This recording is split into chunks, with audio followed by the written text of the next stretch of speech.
parties, vendors, trunk or treat, and so much more. Put on your best costume and let's dance the night.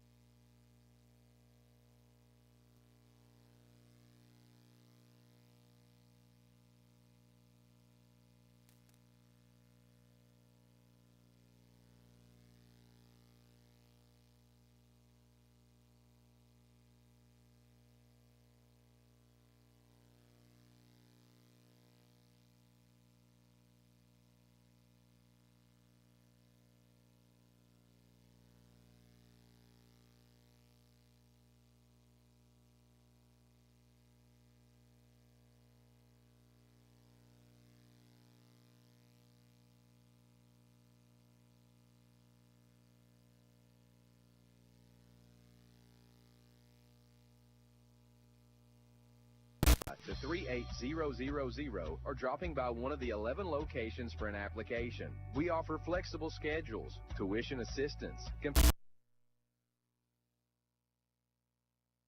Join our team at your local McDonald's.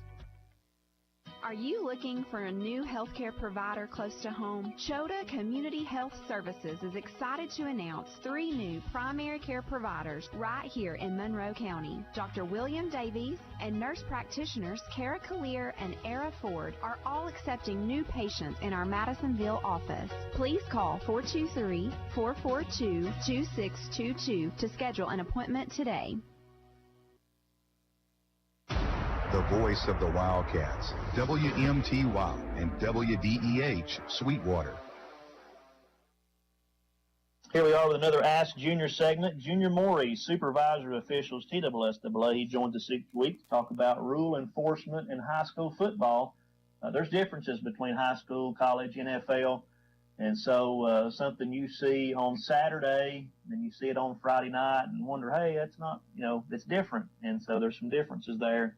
A lot of similarities, but there's a lot of differences. So that's what we try to tackle, no pun intended, on this segment, and new rule changes and enforcement in high school football. We've been tackling that this season so far, rule changes, and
could look and see 2:21 to play, and that is legal, okay? No issue with that at all. But if a coach, puts a microphone in or takes a iPad out to these armbands that where they can communicate electronically from the side. I'll give you an example. Baseball, where they talk from the dugout to the catcher in high school. The armbands or the watches like they use in college to get the play in, that's totally illegal. So the only thing that's legal is that one signage board, and you can't have any writing or anything like that on it. It could just be a play number that's put up there, which I thought was, that identifies it to the point where nobody should be doing that now. Yeah. And we did see some of that across the country. So no electronic communication from the sideline directly to the player unless electronic sign. They're wanting still the old-fashioned signal it in or run a player in with the play is Correct. Still what's looking for on the high school level. That is 100% accurate, yes. All right, interesting stuff. That's this week's Ask Junior segment with Junior Morey, Supervisor Officials, TSSAA. Junior, thank you. You're welcome. No matter who you're rooting for, you can always count on the winning team at Volunteer Federal, a strong, friendly, full-service bank that's been making mortgages locally since way back in 1974. Our friendly professional staff is always ready and willing to help with your financial needs. And with convenient branches in Sweetwater, Madisonville, Von Orr, and Tellico Plains, we're just around the corner at the home of better banking. Come home to better banking at Volunteer Federal. We're Monroe County's oldest locally owned bank. Volunteer Federal, member FDIC, and equal housing lender. We've got everything you need for building and remodeling. Valley Building Supply. Like cabinets, flooring, electrical and plumbing. Valley Building Supply. We're here to understand and help you with your plan. Nobody takes care of you better. The right people and materials, we bring them all together. If you need it for your house, inside or out, go to Valley Building Supply. Good service, great price. Check us out online at valleybuildingsupplytn.com. At Sweetwater Family Eye Care, our goal is to provide you with the highest quality products so you can see your best and look your best. We have the latest designs and the best options to minimize the weight and thickness of your glasses and reduce glare. We also have a great selection of safety glasses and sports glasses so your eyes can be protected no matter what comes your way. We also fit contact lenses for many different types of vision problems. No matter what you need, we are here to help you find the ideal solution. At Sweetwater Family Eye Care on Highway 68 in Sweetwater. Try us and see. Emily, are you still on the radio? Daddy, I'm telling about some big old hamburgers at Fat Hats. What? You haven't tried Fat Hats? Well, it's time to try one of our serious burgers. It's the best in town. It goes great with an order of homemade onion rings. They're as big as your face. Plate lunches are available Tuesday through Thursday. Don't forget about Catfish Fridays. Want a sweet treat? Order a milkshake or a hot fudge cake. Call-in orders are greatly appreciated. 337-3686. That's Fat Hats Grill in Sweetwater. Open 7 in the morning, Monday through Saturday. At Sweetwater Insurance Agency, we like to think of our customers as friends and family. Sweetwater Insurance Agency has served this area for over 100 years, providing security for people like you and me. We are located under the red roof at 118 West North Street, or you can give us a call at 423-337-5088. And you can even email us at agent@sweetwaterinsurance.com. Sweetwater Insurance Agency represents many fine insurance companies, including Farmers Mutual of Tennessee. This is Harris Lovingood inviting you to contact us for all your insurance needs. Fall is here. Is your home ready for cooler temperatures? C&E Heating and Air Conditioning has you covered with top quality Amana products. Amana, America's brand for comfort. Enjoy easy financing, year-round support, and unbeatable warranties. With nearly 50 years serving our area and an A+ Better Business Bureau rating, you can trust C&E. Call 423-745-0424 or visit cnehvacathens.com today. C&E Heating and Air Conditioning. Your furry friend deserves the best. And at Sarah's Paw Paradise in Sweetwater, that's exactly what they'll get. From the basics like nail trims, baths, and brush outs to a full body makeover, Sarah's Paw Paradise does it all. And for a little extra fun, try a colorful dye job or sparkling tinsel to give your pup that extra flair. 1014 North Main Street in Sweetwater. Call 423-836-8639. Sarah's Paw Paradise, where every pet leaves looking and feeling their best. The voice of the Wildcats, WMTY and WDEH Sweetwater.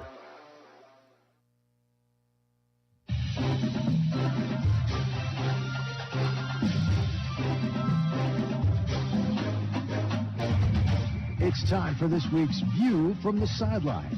Here's Brian Birchfield.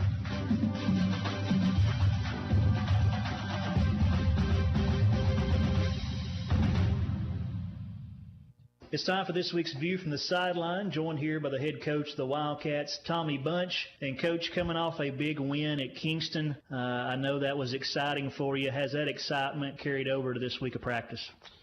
Yeah, Brian, it has. Our guys, when we came into the locker room on Monday, had just a different kind of energy about them, and even a different kind of focus. And it's really lended real well to a really good week of practice. Our guys have been focused. We've flushed our last game the same as we did the two prior games. That was an important talking point in our locker room is we've got to flush the success that we had versus Kingston the same way that we did our Polk and Tellico games in order to get ready for another big region game this week. And they've done a really good job of being focused in practice and having a really good week of preparation. Big plays from your football team was the name of the game at Kingston, especially defensively, getting some takeaways. That's something you need every week, isn't it? Yeah, it is. On the defensive side of the ball, we preach trying to turn the ball over, putting our hat or our face mask on the ball when we tackle. If you're the second and third guy in on a tackle, getting a punch there on the ball so that we can knock it loose. And then when the ball is on the ground, we got to go get it. We got to have an urgency to go get the football. And I felt like our guys really did that. And, of course, you mentioned big playmaking abilities. Jeremiah Parris starting the game off with the strip. Fumble and taking it in for a defensive touchdown was huge, and it got us on the board first in what was going to end up being a really physical type ball game. Well, that win at Kingston was a shot in the arm that your team needed, especially going into another big week with a region opponent coming here to Sweetwater for a home game after a few weeks, finally back at home. But the shot in the arm you needed to propel your guys into this next matchup.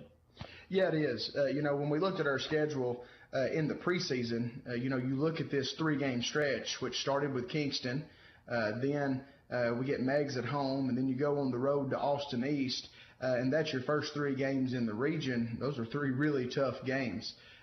Going to Kingston was Kingston's a really good environment to play high school football in. We got a really nice stadium, really nice field. Their fans came out, so it was a really good atmosphere for football.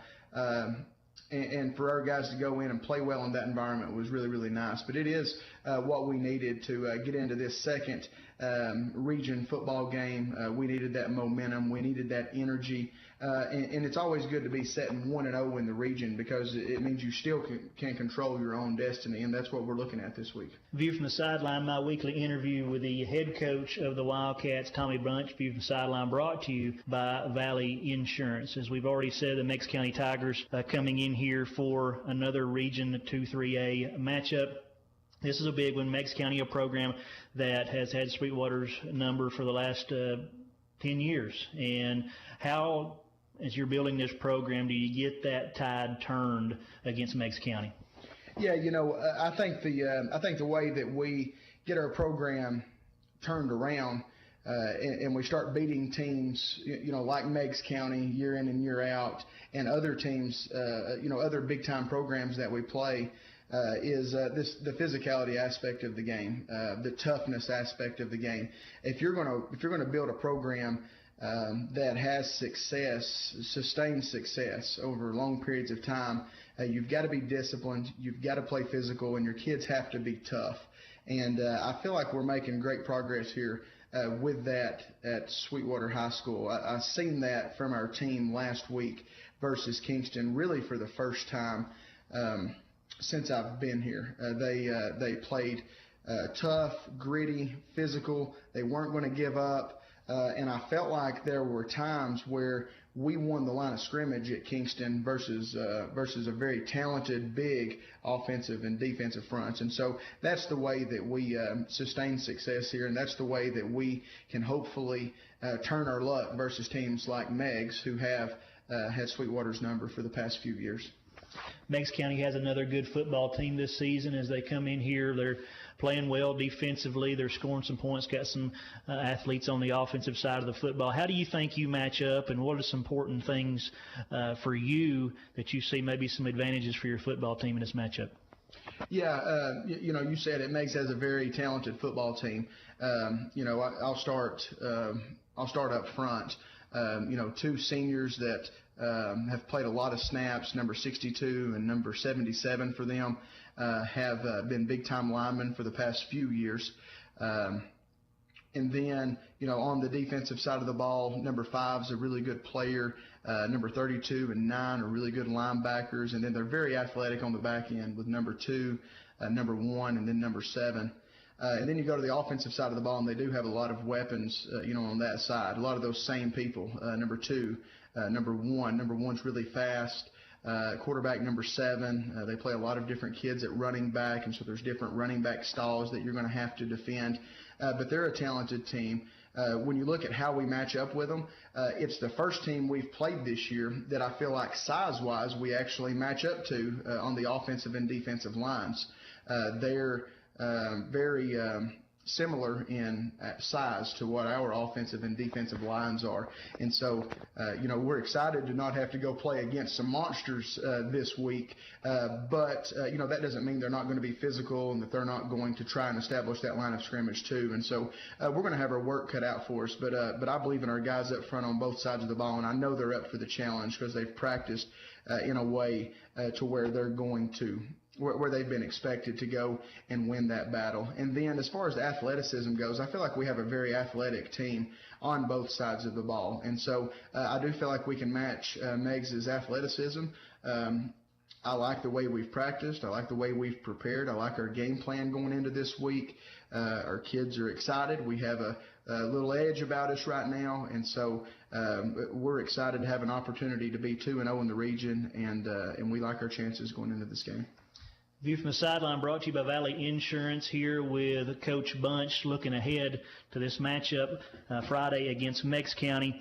As you look, Kingston, you didn't run the ball as good as you wanted to. What are some things in that game you see that maybe you need to do differently or change going in against Meigs County that will help you run the football better? Yeah, we've got to take better steps on our offensive line as far as where we're expecting them to go on our different plays and who we're expecting them to block. We were taking a lot of extra steps to get there. And when we do that with our gap scheme run, it causes a big mess or a big cluster in the middle. And we're not able to hit the hole as quickly as what we'd like. And we want Ty Fitch hitting the hole quickly. We want him getting through the line of scrimmage quick and being able to go make a move on the second level. We were having to make that move on the first level versus Kingston because we weren't taking very good steps and very good angles up front. But I also want to credit Kingston's defensive front. I think their front seven's as good a front seven as what we're going to see this season, especially in the regular season. I thought they'd done a really, really good job on the defensive side of the ball. But we're going to continue running the football, with the same plays that we've been working, but we're going to get better at it. We challenged our linemen this week also to get a hat on a hip and don't come off of that guy. Once we're attached, we got to stay attached until the whistle blows. And they got better at that this week. And so on another note, Meigs has a different defensive front than what we faced this season. They're going to be in an odd front defense the majority of the time, and it's the first odd front that we faced this season. And so with that being said, there are some different types of plays that we like versus an odd front that are probably going to work a little better for us, we believe, on paper than what we've been trying to run versus an even front. And defensively, although your defense played well, got the takeaways, deserve a lot of credit from a week ago, still gave up some yards. How you do a better job defensively and limit Meigs County's yards in this football game? Yeah, we got to be good tacklers. You know, that's what it all is going to come down to is can we be good tacklers? And of course, that's been emphasized. Our guys have improved. I talked last week about how we're doing an Oklahoma goal line drill in practice on Tuesdays and Wednesdays. We do that drill this Wednesday, and I think we had 10 defensive wins, and that's just such an improvement from when we started this last week because it's a hard drill, and it's set up for the offense to win. But the way you win that drill is you go make the contact. You don't catch it. You go make the contact. You got to wrap your arms around them, and you got to run your feet, and our guys are doing that. So I think we're going to be better tacklers this week. But we got to gang tackle. We can't expect one person to go make the tackle. We all got to get in on it. And then we got to settle into our new defense. Last week was the first time that we'd been in this defensive scheme. We had guys last week playing positions they had never played before last week's ball game, and they had only had, I think, 15 minutes of individual technique period going into last week's game because our emphasis was more on scheme and the bigger picture. This week we've been able to slow things down a lot more, and we've been able to teach those guys technique and fundamentals of their position, and so we expect to be better in those areas too. But we're going to teach great tackling, and we're going to try to continue to turn the ball over on our defensive side and put our offense in good positions or score from defense. Coach, it's going to be a fun, important region ball game here at King Barong Stadium. Should be a good crowd on both sides of the field. Should be exciting. Good luck to the Wildcats. Yeah, thank you, Brian. Go Cats.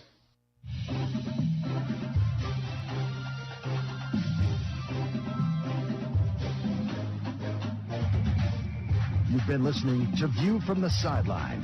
Stay tuned. The Fairweather Financial Countdown to Kickoff is coming up next.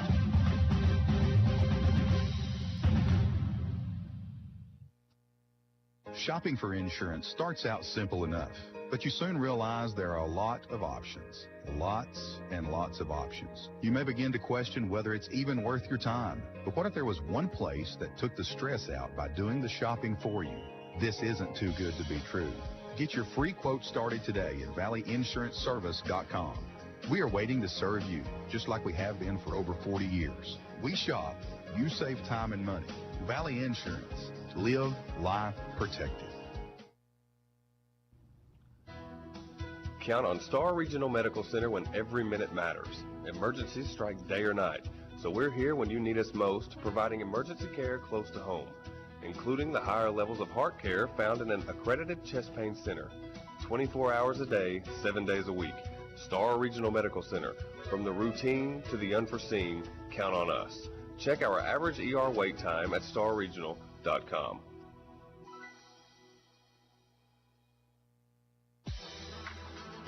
Jackie Jones Ford in Sweetwater makes service simple. Got a recall? Our mobile service team comes to you. Just call Caleb at 423-337-5066 to schedule. Need regular service? We'll pick up and deliver your vehicle. No hassle, no waiting around. We do it all and keep you updated every step of the way. Convenience, reliability, and service you can count on. That's Jackie Jones Ford of Sweetwater.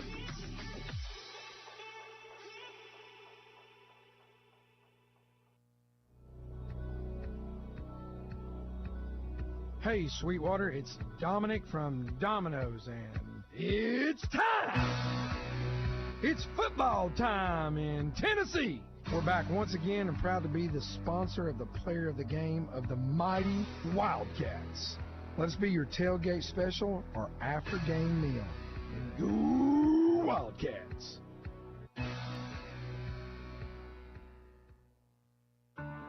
Hi, this is Jim Fairweather, owner and founder of Fairweather Financial, and I am proud to be a sponsor and supporter of the Sweetwater Wildcats. A good game plan is key to athletic success, and the same is true with financial success. At Fairweather Financial, we can work with you to build a personalized financial game plan. Give us a call, stop by the office in downtown Sweetwater, or check us out on the web.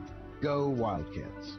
Fairweather Financial. Securities offered through LPL Financial, member FINRA SIPC. Tennessee Metal Products in Sweetwater is your source for top quality metal roofing. Locally owned and operated with competitive prices and personal service. Choose from 16 colors of metal roofing panels, traditional or standing seam, smooth or textured, all Energy Star certified. They also carry metal board and batten siding and vented soffit. Located on Murray's Chapel Road in Sweetwater, call 423-351-1141 or visit tnmetalproducts.com. Tennessee Metal Products, built to last, close to home. The staff at Napa Auto Parts in Sweetwater would like to thank their loyal customers for supporting their business for all these years. Napa Auto Parts has proudly served Sweetwater and the surrounding area since 1973. Owner Scott Skinner and his staff have the expertise to help you find whatever part you need. They have the know-how, the Napa know-how. Stop by and see your friends at Napa Auto Parts on Main Street in Sweetwater, or call 337-3555. The voice of the Wildcats, WMTY and WDEH Sweetwater.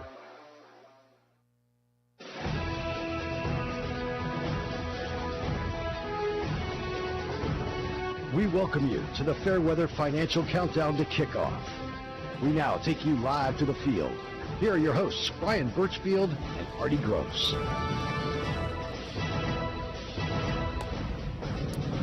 Welcome you into the countdown to kickoff. For a pause for prayer and national anthem.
Prayer and our national anthem as we welcome you into the Fairweather Financial Countdown to kickoff. Sweetwater back at home this week after being on the road 3 ball games and hosting the Meigs County Tigers for a Region 2 3A matchup. This will be the 61st meeting between these programs, Sweetwater and Meigs County.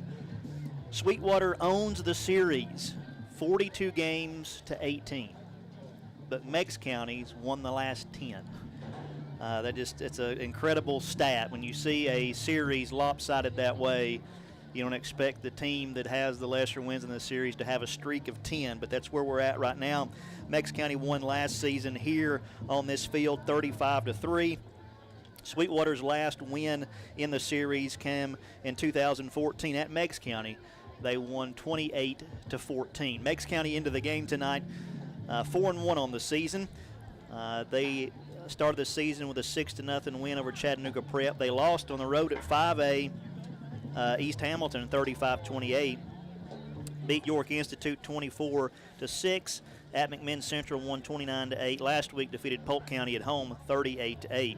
Sweetwater into the game 2-2 overall. Started the season with a 65-7 win over Sequoia, and then lost at Tellico Plains 27-22, lost at Polk 35-28, and then a big win last week, region win at Kingston 21-19. Big game for the Sweetwater Wildcats. I know they want to end that 10-game losing streak. They want to stay undefeated in region play as you start trying to stack up those wins and get in the playoffs. It's a big game tonight for Sweetwater here at home. Oh, absolutely it is. You know, like I said, tell the two fan bases there. Sweetwater says, we own you all. Meg says, well, what have you done for me lately? Exactly. Lately is what everybody remembers, and it's been a long time since the Cats have got a win in this series, and they're really looking to change that tonight. And coming off the win last week, if they could start off 2-0 in region play, you talk about building some momentum. Still be a lot of work to do, but man, I think that'd be a good start. Both teams coached by second-year head coaches. Of course, Coach Bunch of Sweetwater, his second season after coming from Meigs County. Nathan Simbeck took Coach Bunch's place at Meigs County as the head coach. So both second-year head coaches at their respective schools. And as Meigs County 4-1 on the season, they've got a good football team. I want to go ahead and take a look at the starting lineup for Meigs County, or as much as one as we got. Well, we always try to recognize the starters for both teams, but sometimes it's difficult to squeeze out a starting lineup. Yeah, I think some people don't always realize how hard it is to get a roster and to get some information. So just to lay it out there, we had the Meigs County roster. Every guy in high school football playing Ironman ball only had one side of the ball's position listed. So the coach circled some names for me, and when I counted them up, I came up with 16. I will recognize the 16 young men. I'll just tell you who those 16 are. You got number 0, Eli Lamb. Number 1, Daniel Moe, or M-O-W, Mao. Yeah. All righty. Mo. Number 2, Bowen Combs. Number 5, Tough Ricker. We do know he will be the quarterback. Well, actually, he will not be. He will not. Well, that's what they got him listed on the. Well, I guess he will be. Caden Brewster had been getting some snaps at quarterback, and I thought. I'll be honest. I was at practice this week, and Coach Bunch told the guys that they may run 2 dudes. Yeah. And Ricker is one of them at the quarterback, and then they got the other one. Number 9, Keegan Lenker. Number 12, Brody Goins. Number 15, Ethan Talley. Number 18, Ethan Shaver. Number 23, Cornelius Morgan.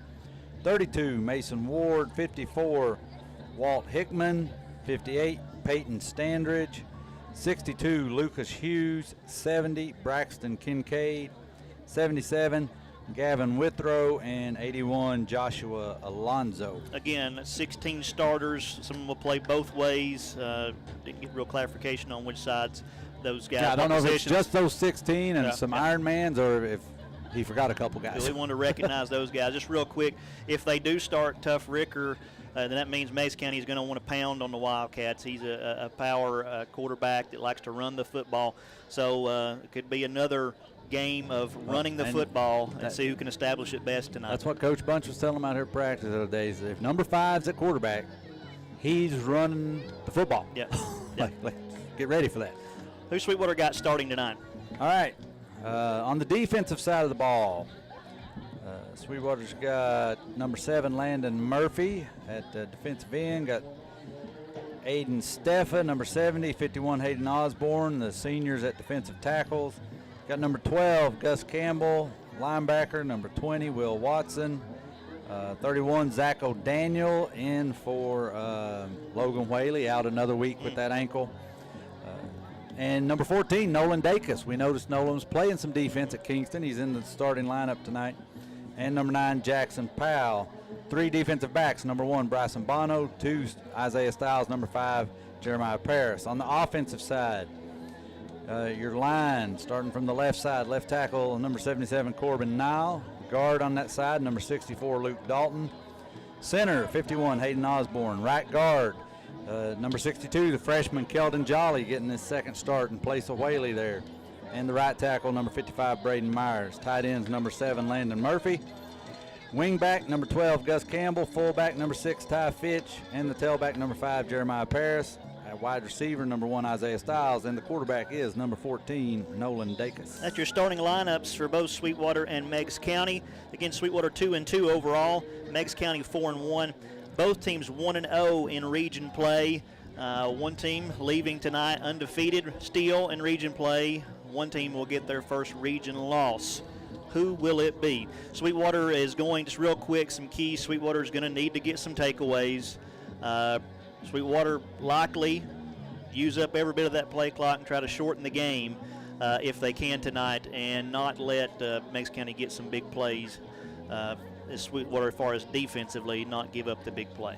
Yeah, and Sweetwater is going to have to run the ball tonight, more like we saw them do in the first few games as opposed to last week. Now, Coach Bunch mentioned in the view from the sideline that size-wise, this is a much better matchup for Sweetwater. I mean, Kingston's line was huge.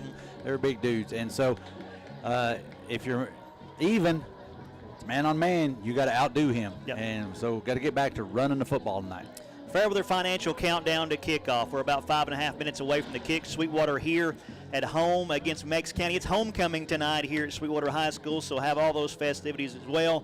It looks to be a good one. Hopefully it's an exciting ball game, and we're looking forward to bringing you all the play-by-play right here on WMTY 98.3 FM and WDEH AM 800. You can also listen online at WMTY983.com, and you can watch live video on our YouTube page. Just search YouTube WMTY 983.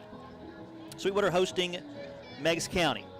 That's going to do it for the Fairweather Financial Countdown to kickoff. We're going to step away for a 90-second timeout, and then we'll come back with Wildcat football right after this.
or dropping by one of the 11 locations for an application. We offer flexible schedules, tuition assistance, competitive wages,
Fat Hats Grill, Sweetwater Family Eye Care, Jackie Jones Ford, McDonald's, Napa Auto Parts, Paramount Insurance Services, People's Bank of East Tennessee, Realty Executives Main Street, Sarah's Paw Paradise, Sweetwater Hospital Association, Sweetwater Crossings, Sweetwater Insurance Agency, Star Regional Medical Center, Tennessee Metal Products, Valley Building Supply, Valley Insurance, and Volunteer Federal Bank.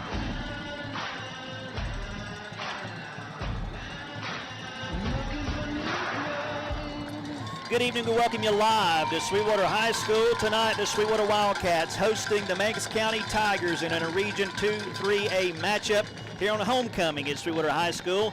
Meigs County into the game 4-1 overall, 1-0 in region play. Sweetwater 2-2 overall, 1-0 in region play. This will be the 61st meeting between these programs.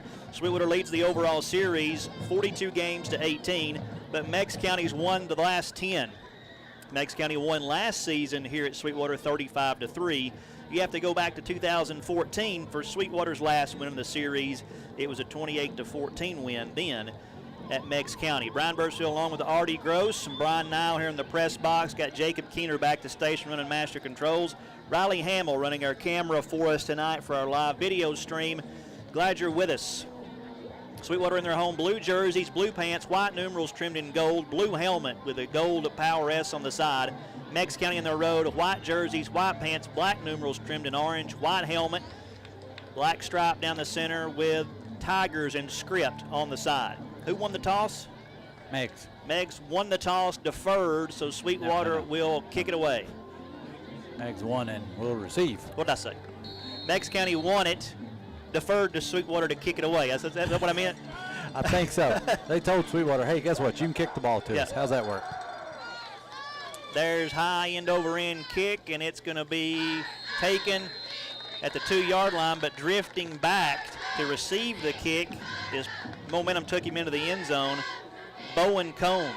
Well, so Meigs won the toss and had Sweetwater kick it off, right? Yeah. And the first thing, he did the thing that you should never do. He's drifting backwards, and he reaches up over his head with both hands to catch the ball. If that's the case, let it go. Yeah. It's going in the end zone. His momentum carried him back there anyway, so it's a touchback. So Meigs County will start out this contest with a football 1st and 10.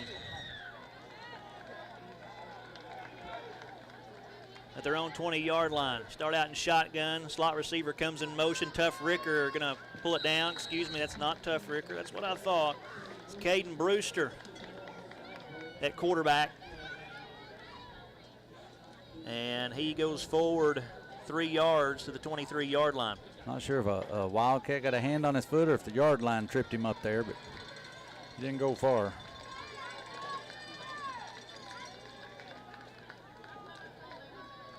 Ricker is in the backfield, but at running back, 3 receivers spread the formation as they set up in shotgun again. H-back motions across the set. They hand off to Ricker. Ricker up the middle, going to push his way out near the 28-yard line before he's brought down on the play. That'll bring up a 3rd down and a couple upcoming. Be big if the Cats could force a 3 and out here on the first drive.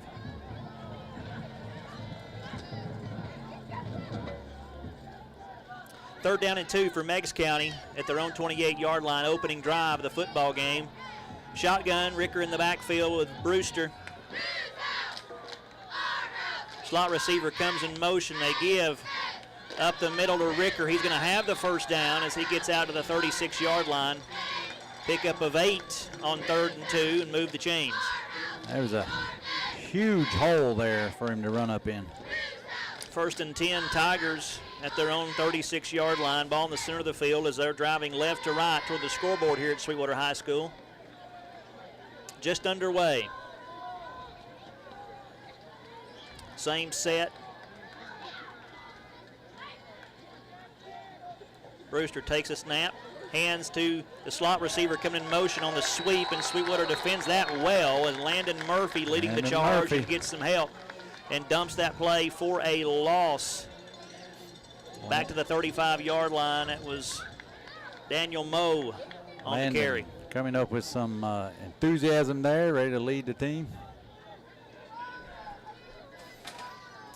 He's been the Dominoes player of the game the last couple of weeks. Be second down and 11 after that loss for Meigs County at their own 35-yard line. Ball from the left hash this time. Slot receiver coming in motion. They give to Ricker up the middle, and Ricker out across the 40 to the 41-yard line. Gain of 6. Sweetwater, somebody's going to have to get a nose in there. Nose handoff. A tough Ricker up the middle. Going to have to get some penetration there. That's a couple times he's had a really good hole to run through. Big 3rd down and 5 here.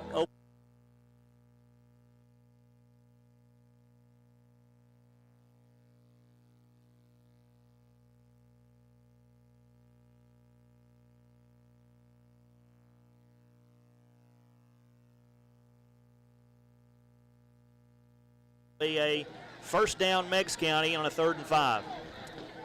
He made it past the linebackers on that one. Jeremiah Paris coming up to make the stop.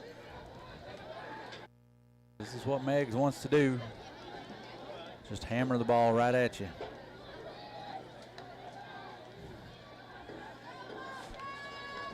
First and 10 Meigs County at their own 47-yard line. Opening drive of the football game as rain begins to fall here at King Barong Stadium. Quarterback pulls it this time. Brewster keeps it, and Sweetwater defends that well and pushes him back. No gain on the play. Kayvon Latham in to get the stop, the initial hit on that, and then he got some help from his teammates. Like Will Watson come in there and disrupted that play on the onset as well. 2nd and 10. Not a heavy rain, just some big scattered drops falling right now. Not what you want on homecoming night. Pistol formation this time, 3 receiver set. 2nd and 10. Like a busted play now.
yards and scores on a Caden Brewster 10-yard touchdown run. Extra point good. Meigs County 7, Sweetwater nothing. Getting the Wildcat football on TWD.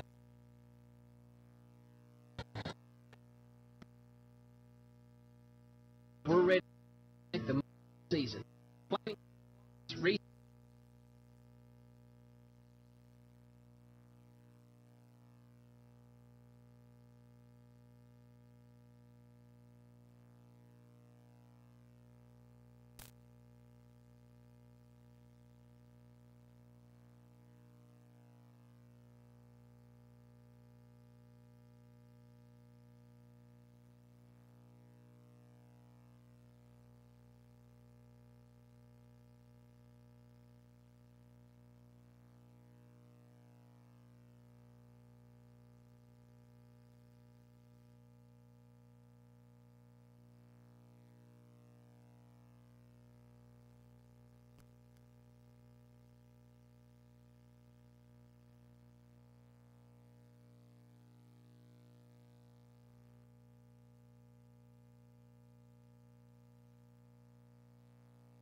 County. Now the question is, how do the Wildcats respond? Come out here and make a statement of your own.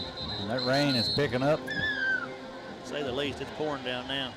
And my guess is the lightning has been spotted because they are clearing the football field.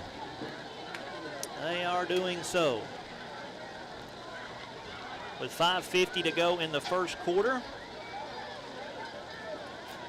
Rain to their cars, seek shelter here. Something about Meigs County and Sweetwater playing here. We run into this. Yeah, that was a few years ago. We had a long night here. And then they actually ended up not playing. And yes, I do remember that. Did they end up playing another night? I can't remember what happened on that. I honestly don't remember exactly myself. myself. We came back and they played it another on Saturday evening, yeah, if I recall, yeah. So Meigs County won the toss, but deferred. Had Sweetwater kick it off to them, correct? No. Tell me what happened. I don't. Meigs won and said, "Give us the football." Oh yeah, well, I keep saying that. I thought you were just being a smart aleck when you kept saying that. No, I don't know what I'm thinking. So Meigs County won the toss, said, "Give us the football," and you saw why they wanted the football, yeah, right? Exactly. Anyway. Meigs County got the football touchback, started at the 20-yard line. It's picking up even harder now. Oh, there's going to be some water coming. By the time they get back on this field, it's going to be pretty well drenched.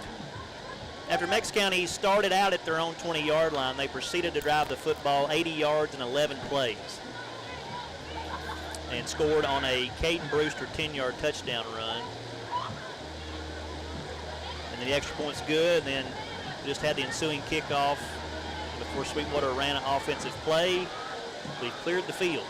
It's pouring down here, and evidently officials saw some lightning in the area, so it was at least 30 minutes or 45 minutes. 30 minutes. It's 30 from each lightning strike. So, like I say, it's obviously back behind us here, and hopefully they're not seeing any more. I'm not hearing any thunder rolling or anything, so that's good. But I'll tell you, imagine if there were no lightning and we had football in this rain that we're looking at right now. Would that not be nice? That'd be a football game. 7-0 Meigs County leads, 5:50 to go first quarter. We've got a storm delay here at King Brom Stadium.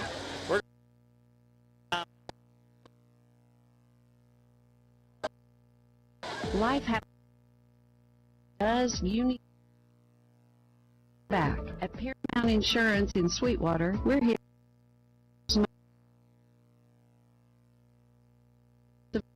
local, so why wait? Call Paramount today at 423-337-5092 or stop by and see us on North Street right here in Sweetwater. Paramount Insurance Services. Coverage you can count on, service you can trust. Are you looking for a new healthcare provider close to home? Chota Community Health Services is excited to announce 3 new primary care providers right here in Monroe County. Dr. William Davies and nurse practitioners Kara Collier and Era Ford are all accepting new patients in our Madisonville office. Please call 423-442-2622 to schedule an appointment today. Sweetwater Crossings is open for breakfast and lunch Monday through Friday from 6 a.m. till 2 p.m. They have daily specials like smoked sausage and sauerkraut, cube steak and gravy, meatloaf, chicken livers, beef stew, country fried steak, vegetables, and soups. They also have homemade pies and cobblers. Visit Sweetwater Crossings for breakfast and lunch Monday through Friday, 6 a.m. till 2 p.m. They're located at 310 Sweetwater Von Orr Road, just across the railroad tracks in Sweetwater. Call-in orders are welcome. 423-371-4015. Headed out of town or need a safe spot for your pup during the day? Sarah's Paw Paradise in Sweetwater has you covered. With plenty of outdoor space, secure kennels, and social time with other dogs, your furry friend will feel right at home. Everything is provided. All we need is your pet's vaccine documentation and, of course, your fur baby. Give your dog the fun, care, and comfort they deserve at Sarah's Paw Paradise. They are located at 1014 North Main Street in Sweetwater. Call 423-836-8639. No matter who you're rooting for, you can always count on the winning team at Volunteer Federal, a strong, friendly, full-service bank that's been making mortgages locally since way back in 1974. Our friendly professional staff is always ready and willing to help with your financial needs. And with convenient branches in Sweetwater, Madisonville, Von Orr, and Tellico Plains, we're just around the corner at the home of better banking. Come home to better banking at Volunteer Federal. We're Monroe County's oldest locally owned bank. Volunteer Federal, member FDIC, an equal housing lender. Sweetwater sure knows how to do Halloween, and we're inviting you to Historic Halloween in downtown Sweetwater on October 31st from 5 to 8 p.m. at our Sweetwater Depot. Come on out for candy stations, dance parties, vendors, trunk or treat, and so much more. Put on your best costume and let's dance the night away.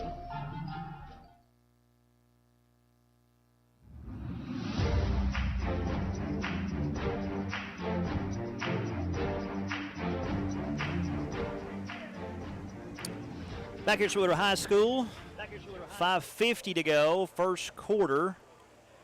Sweetwater hosting Meigs County. We're in a storm delay as we got to see Meigs County in their opening drive, drove it down, scored, ensuing kickoff right before Sweetwater's take the field offensively, clear the field. So you want the bad news or good news? Let's go with the good news first. The good news, the radar shows this is a very small cell right over top of Sweetwater. Should be out of here relatively quickly, and there are not really any other things showing around us at the moment. Okay, what's the bad news? The app does say there's a potential for pop-up storms through 11 p.m. So even though there's nothing on the radar right at the moment, no guarantee something won't. But if we just go with what we're looking at, this should be out of here in short order. Now, if they did, assuming they did see lightning, they still got to wait that 30 minutes from when they pull them off the field. Hopefully no other cells pop up in that time. So a couple positives that could come for this. Number one, from our aspect, I'm out of my mind just a little bit here, as you heard. And I'm dealing with trying to produce engineer audio problems on the video while calling the game at the same time. So maybe we can get that straightened out here while we got some time. Let's just clear this up real quick. Folks, when you watch ESPN and they talk about the producer and the director and they list off 5 other jobs, they've got 20 people doing those 5 jobs, and the amazing Brian Birchfield does them all right here. All I do is show up and talk. So I'm trying to talk and make sense and do this at the same time as we're having a bit of trouble on the audio for the video. So overlook me there. So that helps give us a little time to adjust that. But number 2, and more importantly, Sweetwater just saw Meigs County drive the football after Meigs County won the toss, elected to receive. They did? I got that. drove the football right down the field on Sweetwater and scored. Oh, yeah. So now if you're Sweetwater, okay, go in the locker room. Let's regroup here just a bit. We're getting ready to go here offensively when we get back on the field, and we needed an answer. And let's put our plays together. Let's go here and know exactly what we're going to do. Well, and you've got time, like I said, you saw that drive to start making some adjustments. It's not always you give up an 80-yard drive and then you get a half an hour to figure out what went wrong on it and fix it. Yep. So a lot of coaching going on in that locker room right now. And now you're going to come back here and play with a soppy, wet field. That's going to change things just a little bit. I don't think, as far as the play calling, we're going to see a handed off on both sides of the football field, both teams tonight. So I don't know that that's really going to change that much. But you're going to have a bit of a slower field, not as good a footing. It's going to be certainly wet, and ball control issues then become an issue as well. So this rain could have that effect on the rest of the ball game. If there's not a pop-up shower behind this one, as you say, this is small on the radar, should be out of here, but maybe there won't be any more pop-up behind it. And if they do, just pop up with rain. Yeah. I'm imagining football being played in what we're looking at right now, and it's a sweet thought. Like this is every player's dream to make those tackles and put somebody's face down in that mud puddle out there at the 30-yard line. And well, even if this rain were to continue, again, it's all about the lightning. Yeah. And what's interesting is I think we can see this storm coming past us, because now the wind's blowing directly back into the press box now. There goes the 10 on the sideline. And that was covering that big fancy TV they watch on the sideline. Yep. They're trying to get all that stuff cleaned up. Yeah, the wind, because at first it was blowing it over towards the visitor sideline, and we still had our windows open, and we're like, oh, this is great. Suddenly we started feeling those little raindrops blowing in on us. Starting to make my counter wet here. Well, there's some strong winds, but then still windy, but you can see it die down there just a little bit. But we're in a storm delay here at Sweetwater High School. We got 5:50 left in the first quarter. We've seen one drive out of Meigs County that resulted into a touchdown. It's 7-0 Meigs County leads. And Sweetwater will have their first drive when we get back underway, whenever that is. We're going to step away for another 3-minute timeout. We'll come back with more right after this. Jackie Jones Ford in Sweetwater makes service simple. Got a recall? Our mobile service team comes to you. Just call Caleb at 423-337-5066 to schedule. Need regular service? We'll pick up and deliver your vehicle. No hassle, no waiting around. We do it all and keep you updated every step of the way. Convenience, reliability, and service you can count on. That's Jackie Jones Ford of Sweetwater.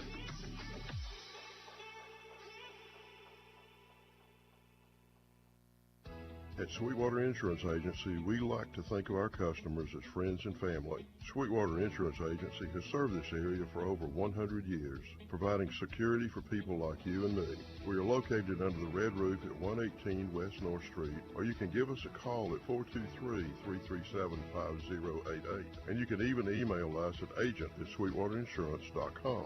Sweetwater Insurance Agency represents many fine insurance companies, including Farmers Mutual of Tennessee. This is Harris Lovingood, inviting you to contact us for all your insurance needs. We've got everything you need for building and remodeling. Valley Building Supply, like cabinets, flooring, electrical and plumbing.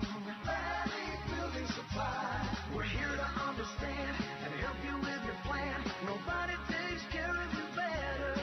The right people and materials, we bring them all together. If you need it for your house, inside or out, go to Valley Building Supply. Good service, great price. Check us out online at valleybuildingsupplytn.com. Have you experienced the difference a pair of quality sunglasses like Oakley, Ray-Ban, or Costa make? These sunglasses protect your eyes from harmful UV rays, and their clarity is unmatched as they eliminate unwanted glare and distortion. Come by Sweetwater Family Eye Care and check out our selection of Oakley, Ray-Ban, and Costa eyewear, available in prescription and non-prescription styles at Sweetwater Family Eye Care on Highway 68 in Sweetwater. Try us and see.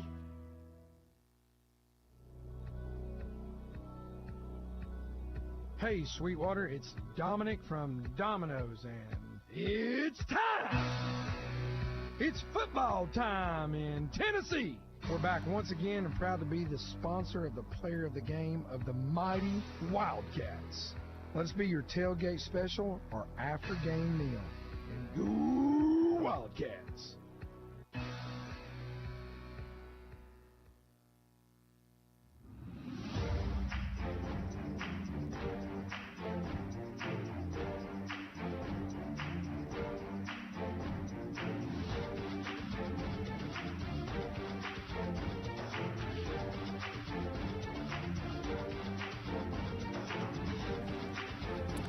Back here at King Barong Stadium. 5:50 to go, first quarter.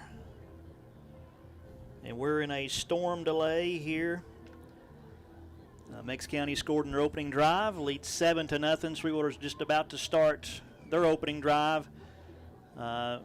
Lightning in the area, and then heavy rain. Some wind come and just crumpled Sweetwater's canopy they had on their sideline. Outside the press box here, it's flooded. Probably nearly knee-deep water right back here. At the bottom of the steps? Yes. So you're going to have to carry me to the car later. Right. But it's down, still raining, but it's just nothing heavy at the moment. We got a sopping wet field. That sideline for Sweetwater standing under about a couple inches of water in areas. So yeah, right back where the players can coach, out of the referee's path, but back where everybody's going to be standing. They're going to have some soaking wet feet tonight, whether they actually get in the game or not. But I haven't, as you said, the radar, one small cell, you can see it's moving out. And, you know, I don't understand. I wouldn't think of a reason why you would not play. People are messaging me, is the game canceled and all this kind of stuff. Not that I'm aware of. No. No. It's still football. Yeah. We're going to play. It'd be different if it was a big skies don't light up. It'd be different if a big line of stuff coming with this, but that's not the case now on the radar. So let's go back to that first drive. It was handed off to Tough Ricker, then quarterback keeper with Caden Brewster just a little bit. They scored on a 10-yard run with Brewster. But Sweetwater's going to have to find a way, or they're going to 5 and 6 and 7-yard Tough Ricker all the way down the field all night if Sweetwater doesn't find an answer to that on that defensive line. Oh, you're right about that. And they, feeding it to him and the productivity he has is what sets up that quarterback run, because that comes off of a fake to him. And so you're so keyed in on Ricker at this point, then the other guy's got the ball. And their success has been up the middle. I don't even know how much, if any, they've really tried to go around the outside, but they haven't needed to right now. So let's recap. So I try to redeem myself. Meigs County won the toss and elected to receive. They did. Y'all missed it. You just missed it. Elected to receive. Hey, I'm allowed one every now and then. Absolutely. And then Sweetwater Cy Prince kickoff, and it was taken at the 2-yard line, but the momentum by Bowen Combs going back to get it took him into the end zone for a touchback, so it come out to the 20-yard line, and Meigs County started there and drove it 80 yards in 11 plays, capped off with a Caden Brewster 10-yard touchdown run, and then the extra point by Colt Howard was good, 7-0. The ensuing kickoff, Colt Correll received it, short kick, around, I believe it was the 20, 25-yard line, and had a nice return. And Sweetwater was getting ready to start their offensive series, and then that's where we're at right now with the weather coming in, and we're in a delay. And we don't know. I haven't seen any lightning strikes, but I haven't. We're in this box, so. Yeah. And then it did come from behind the box and moved over the field that way, so I don't know if they've seen any more. I'll be honest, I didn't take note of what time they pulled them off the field, so I'm not even sure what time the first 30 minutes started. Around 7:15, Mr. Niles says. So we're about 15 minutes into it, hopefully. Well, while we have time, I want to remind people of our contest this week. We've been having a $50 gift card giveaway contest each week, doing varying ways of giving it away. This week, we've got another Pick'em contest, and so you can go on the WMTY 98.3 Facebook page right now, and it's right there toward the top. Scroll down, you'll see the contest post, and we're doing college this week, so what you have to do is you pick who you think the winner of Oregon Penn State tomorrow and give the score, and then the winner of the LSU Ole Miss, give the score. The closest to that actual scores and winners will win a $50 gift card to be used at Bradley's Pit Barbecue and Bradley Sweetside out on Highway 68. That's brought to you by Valley Insurance. So I'm telling you that now because you have some time to go on our Facebook page, find that, comment on that post, and get entered to win. The more the merrier. We want to see if somebody can hit it right on the money. And then it say, well, I'm listening, but I don't have Facebook. No problem. Go on WMTY983.com. Click contact, send us a message, an email through our website. Put your picks in there. Put your picks to the Oregon, Penn State, LSU, Ole Miss game and the scores, and you can be entered that way as well, even if you don't have a Facebook. Hey, a night like this makes you say, "Go Ducks!" you could just see ducks everywhere. So do that.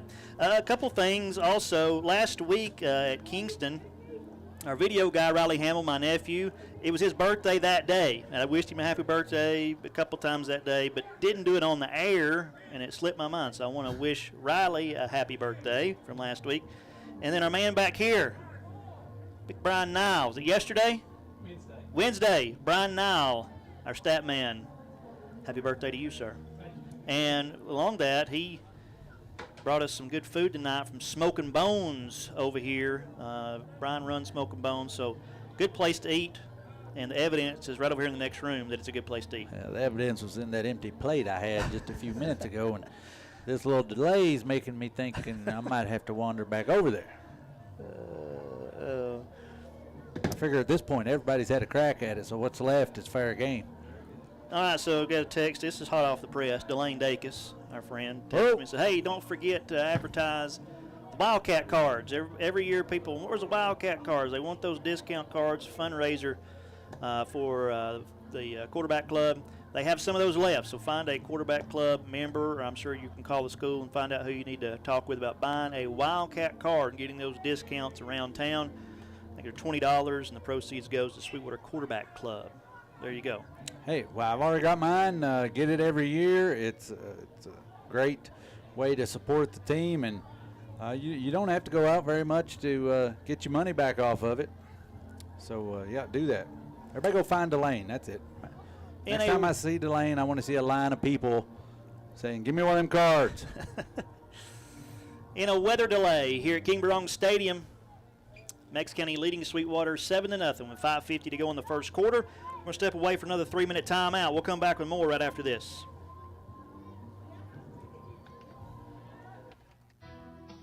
Count on Star Regional Medical Center when every minute matters. Emergencies strike day or night, so we're here when you need us most, providing emergency care close to home, including the higher levels of heart care found in an accredited chest pain center. 24 hours a day, 7 days a week. Star Regional Medical Center. From the routine to the unforeseen, count on us. Check our average ER wait time at starregional.com.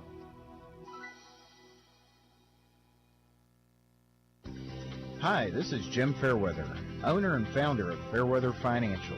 It has been my pleasure and honor to sponsor the Countdown to Kickoff since 2005.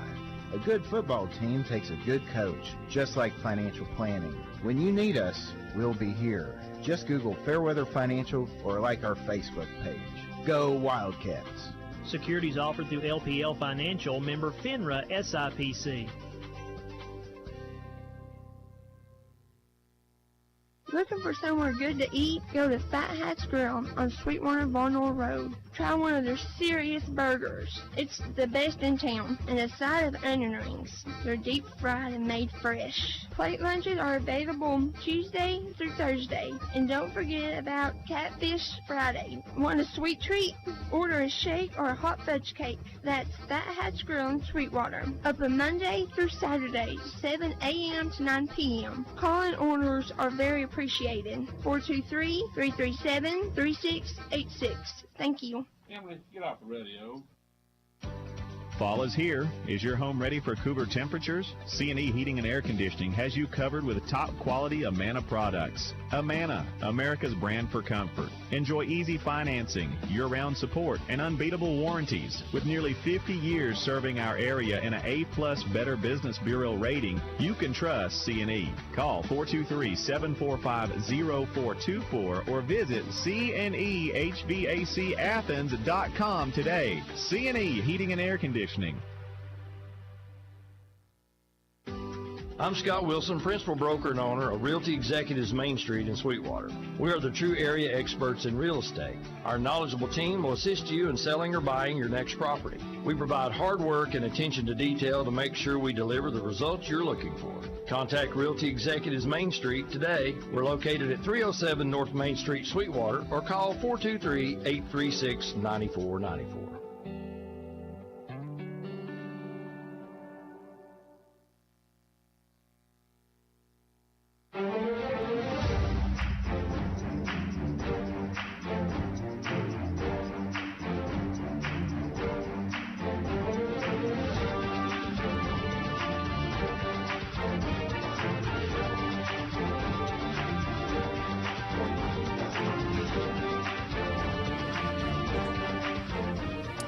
Seven 0 Meigs County leads here at King Barong Stadium. Homecoming night here at Sweetwater High School. Right now it's rain-drenched as we're in a storm delay.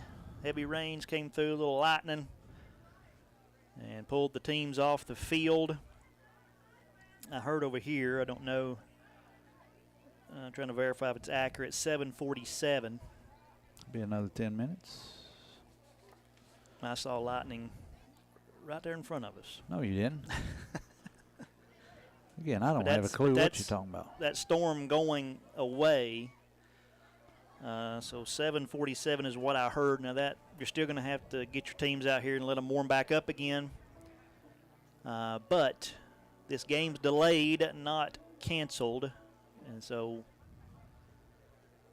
we are anticipating getting this thing back underway here shortly as you listen here on WMTY and WDEH. Artie, we were going to look at, take some time and look at some other games going on. As you're looking for those, you may need a minute. Yeah, but no, I'm good. I can roll. Okay. So the other region teams, there's one other region matchup tonight. Kingston is visiting Austin East, and in the second quarter, Kingston is leading that one 7-0. The other two region teams are out of region play. McMinn Central is hosting Cumberland County, but we don't have a score on that at the moment. And Scott is hosting Cumberland Gap. So the Cumberlands are visiting the other teams. No score on the Scott game at this time either. Some other games we'll be keeping up with as the night goes on. As I scroll through here, Midway Harriman, I ain't got nothing on that yet. Rockwood at Oliver Springs, people need to start posting some scores here. But these are the ones we'll be looking at as I keep rolling through. Polk is at Bledsoe, no score on that one yet. Loudon is at East Ridge, and second quarter, Loudon leads 3-0. Sequoia is at Hickson. Did you say you had a? Okay, Niles coming through with the score on that one. It says it's 14-0 Hickson. And McMinn County is at Ottawa. And in the first quarter, Cherokees lead that one 9-0. Look through that. That should probably be about it for the games that we're keeping on. And Greenback, they had a game I was going to watch. Eagleton Academy is at Greenback, second quarter. That's a 7-7 ball game. So 7-0 here. Meigs County leads. 5:50 to go first quarter in a storm delay. Hopefully we'll see some movement, some teams coming back out on the field here shortly. As we'd heard, about 7 minutes from now should be getting back on the field. But we will see. We're going to step away as we wait. We're going to grab a 4-minute timeout this time as you listen to Wildcat Football on WMTY and WDEH. Tennessee Metal Products in Sweetwater is your source for top quality metal roofing, locally owned and operated with competitive prices and personal service. Choose from 16 colors of metal roofing panels, traditional or standing seam, smooth or textured, all Energy Star certified. They also carry metal board and batten siding and vented soffit. Located on Murray's Chapel Road in Sweetwater, call 423-351-1141 or visit tnmetalproducts.com. Tennessee Metal Products, built to last, close to home. Shopping for insurance starts out simple enough, but you soon realize there are a lot of options. Lots and lots of options. You may begin to question whether it's even worth your time. But what if there was one place that took the stress out by doing the shopping for you? This isn't too good to be true. Get your free quote started today at valleyinsuranceservice.com. We are waiting to serve you, just like we have been for over 40 years. We shop. You save time and money. Valley Insurance. Live life protected. The staff at Napa Auto Parts in Sweetwater would like to thank their loyal customers for supporting their business for all these years. Napa Auto Parts has proudly served Sweetwater and the surrounding area since 1973. Owner Scott Skinner and his staff have the expertise to help you find whatever part you need. They have the know-how. The Napa know-how. Stop by and see your friends at Napa Auto Parts on Main Street in Sweetwater or call 337-3555.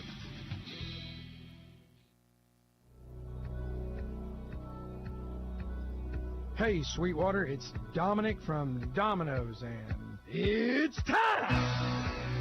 It's football time in Tennessee! We're back once again and proud to be the sponsor of the player of the game of the mighty Wildcats.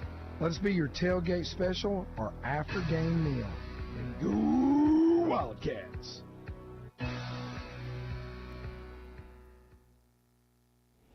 People's Bank of East Tennessee is cheering on all our local high school teams this season. Visit any of our local branches and show your support for your school by getting a custom Sweetwater Wildcats, Sequoia Chiefs, or Tellico Plains Bears School Spirit debit card. They offer online and mobile banking, bill pay, mobile check deposits, as well as person-to-person payments.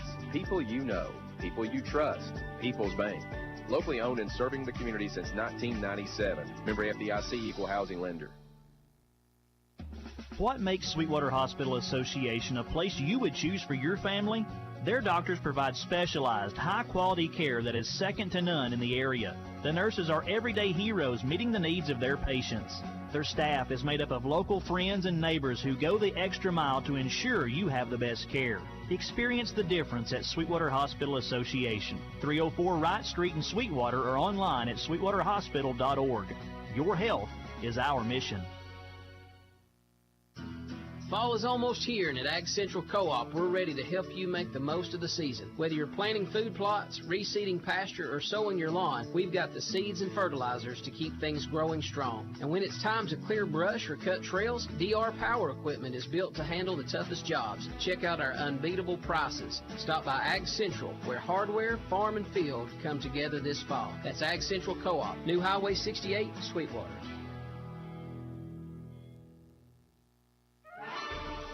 Sweetwater sure knows how to do Halloween, and we're inviting you to historic Halloween in downtown Sweetwater on October 31st from 5 to 8 p.m. at our Sweetwater Depot. Come on out for candy stations, dance parties, vendors, trunk or treat, and so much more. Put on your best costume and let's dance the night away.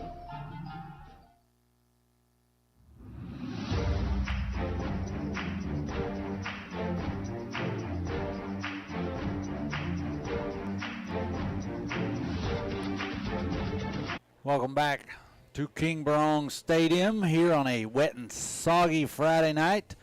We're under a weather delay, but folks, got good news for you. I see the Sweetwater Wildcats emerging from the locker room. The officials are on the field. We got 5:50 to go here in the first quarter. Meigs County leads 7-0. They took the ball on the opening drive, 80 yards, and scored. Right after they kicked off to Sweetwater, the rain started, and then the officials saw a lightning strike, pulled everybody off the field. That's been half an hour ago. And here they come. The Wildcats are jogging back out. They're going to get loosened up. Haven't seen Meigs County, but maybe, they're getting the word to them there. So we're going to get back with some football here in just a few minutes once the teams get loosened up and get ready. We went through some scores of some other games we'll be watching tonight. One score we didn't mention, we'll go ahead and throw that in now since we got a couple minutes, is the Sweetwater Junior High. They finished their regular season last night. They had to make a trip up to Knoxville to play Grace Christian. And Grace came out of that one with the 44-28 win. The Junior Cats finished their regular season with a 5-3 record, 3-2 in conference. And that was good enough for a third seed in the playoffs, 16 conference, top 4 make the playoffs. So the Junior Cats will have to travel to Etowah next Thursday night to take on the number 2 seed McMinn Central Chargers over there. In the regular season, they played at Central, and the Chargers got the 6-0 win over there. So those young Wildcats will be looking to avenge that and try to make their way into the championship game. That'll be next Thursday over at McMinn Central. Sweetwater's made their way back out on the field. There's Meigs County making their way. We're being told in the 7:50, 7:55 range we will get back underway. Meigs County leading 7-0 with 5:50 to go here in the first quarter. Meigs County took the opening kick, drove it 80 yards, scored on a 10-yard touchdown run by the quarterback, Caden Brewster. And then it kicked it back off to Sweetwater, and that's as far as we got. We've yet to see Sweetwater's offense tonight, and so we await that. What yard line, Niall, do you remember Sweetwater returned that? Correll returned that to where Sweetwater should be, 33-yard line, where Sweetwater will be on offense, driving right to left toward the concession stand here at Sweetwater High School, and we get back underway. Glad you're with us on WMTY and WDEH. Those of you listening online at WMTY983.com. Those of you watching video, the video's fine. The audio to the video having some problems, and then our clock on the video now having problems. So we get back underway. If you're watching the video, you'll just have to listen to us as long as our audio is good. And we'll have to tell you the times. I'm not sure if the clock's going to be there for you. It's interesting doing this sometimes. People don't realize you got to stand on your head to make some of this stuff work and call a ball game at the same time. But that's why we love doing it, right? Oh, I mean, every week's an adventure. You don't know what you're going to get into. The thing I'm most thankful for is I know absolutely nothing about it. So it doesn't stress me near as much as it does. I'm not the one having to figure it out. Again, I show up and talk. You get to listen to me rant and rave and carry on while driving. That's part of the fun. Now, this field, when we get back underway, as you see Sweetwater just out here warming up. The 35, the 30, you see the 20. They've already kind of chopped that up just with what little warm-ups they've done since they've been back out here. Yeah, right there in the middle of the field, right on those yard lines. Those were puddled just a few minutes ago. They've stomped all the water out of them. It's going to be. Maybe they'll walk it dry here in just a minute. Well, like you said earlier, I don't think it's going to. I don't think it's going to change anybody's play calling on either side of the ball, because the intent for both teams was to come out here and run the ball. Question becomes, can you hold on to the ball? Mm-hmm. Well, as we've said, we've yet to see. It's going to be interesting to see Sweetwater offensively.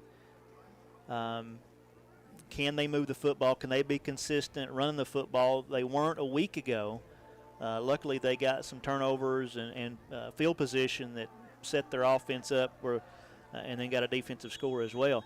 But certainly tonight, as we've seen the one Meigs County drive, as we've already said, Sweetwater, they're going to have to score some points, or they're going to have to find a way to stop Tough Ricker running the football. That's going to be the name of the game after what we've seen out of Meigs County the first drive. It is, and like I said, they've had a half an hour to go in there and contemplate that and coach these guys up and try to come up with something new, determine, is this what we thought we were seeing? Has Meigs thrown a different wrinkle in that now we can adjust to? So we'll see how that works out when Meigs gets the ball back, but hopefully that won't be until after Sweetwater goes down the field, puts it in the end zone. You're listening to Wildcat Football on WMTY and WDEH. 5:50 to go first quarter, 7-0 Meigs County leads. Both teams have finished warming up. Let's grab a 30-second timeout, and we'll come back with hopefully some more football action right after this. McDonald's is excited to be a part of the Sweetwater community. We would like to give you the opportunity to come join our team at one of our 11 locations, which include Sweetwater, Athens, Madisonville, Etowah, Ocoee, Ottawa, or one of the 5 Cleveland locations. It's as simple as texting APPLY to 38000 or dropping by one of the 11 locations for an application. We offer flexible schedules, tuition assistance, competitive wages, and now offering doctor-on-demand telehealth. Come join our team at your local McDonald's. All right, after a weather delay, we will get back underway. Meigs County took the opening drive, drove it 80 yards on 11 plays, took 6 minutes, 6 seconds off the clock, scored on a 10-yard Caden Brewster touchdown run. The extra point's good, 7-0. They kicked off to Sweetwater. Sweetwater's Corral returned it from the 25 to the 33, they started at the 34 here as we get underway before the storm came in. And now, about 35, 40 minutes later, here we Sweetwater go. 1st and 10. Ball in the center of the field. They come out in the wing T formation. Dacus takes a snap, hands off Ty Fitch. Fitch up the middle, good little run. Out across the 35 to the 39-yard line. Ty Fitch with a good run up the middle. And just one note, Ty Fitch, instead of 6, wearing 3 tonight. Yeah, and I think, everybody in the stadium could have guessed first play for Sweetwater is Ty Fitch up the middle. 5-yard run. Now Sweetwater. You do that. Yeah. So Sweetwater quickly to the line. 2nd down and 5 at their own 39-yard line. Handoff Ty Fitch again up the middle. Fitch this time not as much, but he keeps churning, he keeps pushing. And they're going to say his forward progress stopped at the 41-yard line, gain of 2.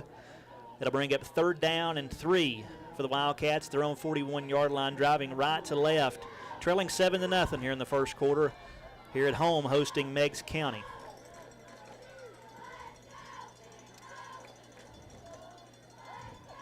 Ball in the center of the field.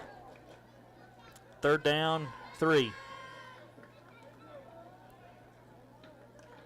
Sweetwater breaks the huddle, comes to the line. Isaiah Stiles split out wide. Fitch in the backfield. There's movement. Sweetwater moved.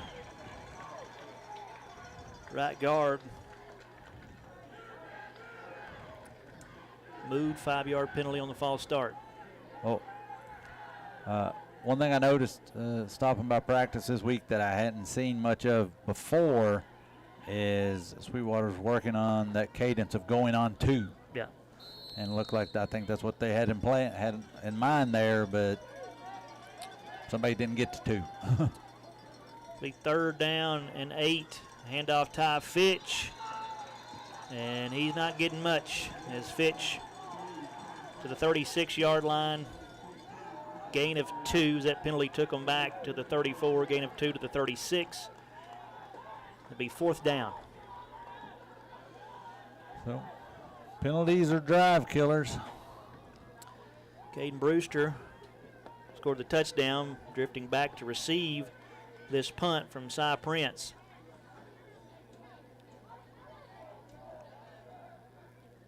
Snap. There's the kick away by Prince off the side of his foot, angled to the sideline. It's going to roll dead inside the 40 around the 38-yard line. And Meigs County back on offense, leading 7-0 with 3:42 to go here in the first quarter. Again, I know watched your head. You saw the lightning over here toward the ridge, but again, that's now moving away from us. So that lightning shouldn't be a problem. So I was just going to point out another thing that I picked up this week while I was there. They don't want him returning punts. They're not going to kick it right to him at any point tonight, at least not intentionally. 1st and 10, Meigs County. Call it their own 39-yard line. 3 receiver set, shotgun. Brewster takes a snap, play fakes to Ricker. Brewster going to keep it on the quarterback power, and he's hemmed up, gets a couple yards up to the 40, well, they're going to spike 43-yard line, so he got 4 yards. They bring it 2nd down and 6. Good number of Wildcats in there on him. Looks like Will Watson leading the way. Watson getting a decent amount of playing time. Logan Whaley being out. 2nd down and 6. Meigs County shotgun. Handoff, Ricker. Ricker finds a seam. Ricker across midfield, and he's tripped up as he gets down to the Sweetwater 46-yard line. 1st down, Meigs County. The tackle there for the Wildcats, Nolan Dacus. 1st down, though. On the legs of tough Ricker.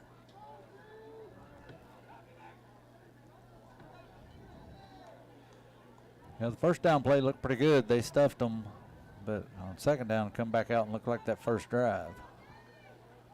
1st and 10, Meigs County. Sweetwater 46-yard line. End around, and got some room down inside the 40, 35-30. Along the sideline, knocked out of bounds at 25-yard line. Bono with a tackle, but on the run there for the Meigs County Tigers. Bowen Combs, little reverse action. It looked like they handed to Ricker, then Ricker to Combs, and come to the wide side of the field and found some room down to the Sweetwater 25-yard line. Well, that's how you use a weapon without always counting on him to be the one doing the damage. He makes a pretty good decoy, too. Yeah. 1st and 10, Meigs County down to the Sweetwater 25-yard line, 2:18 to go here in the first quarter, 7-0 Meigs County, but they're looking for more. Brewster fakes it, now keeps it himself. Brewster down inside the 20, 15, 10, 5, gets to the outside, tiptoes into the end zone. Touchdown Meigs County, Caden Brewster again, this time 25 yards. Yeah. Again, everything Meigs has got going tonight is right up the gut. That coming at 2:13 to go in the first quarter. Now 13-0 Meigs County. The extra point try, Ricker to hold, snap, hold, kick is up, and it is good by Colt Howard. 2:13 to go first quarter. It's now Meigs County 14, Sweetwater nothing, as you listen to Wildcat Football on WMTY and WDEH. All right, team, listen up. Life's going to throw curveballs. A fender bender, a leaky roof, maybe even a busted laptop. That's where Paramount Insurance in Sweetwater comes in. We're your defense, your playbook, your game plan when things don't go as planned. Home, auto, business, we've got the coverage to keep you in the game. So huddle up and call us today. Paramount Insurance Services. We don't just cover you, we've got your back.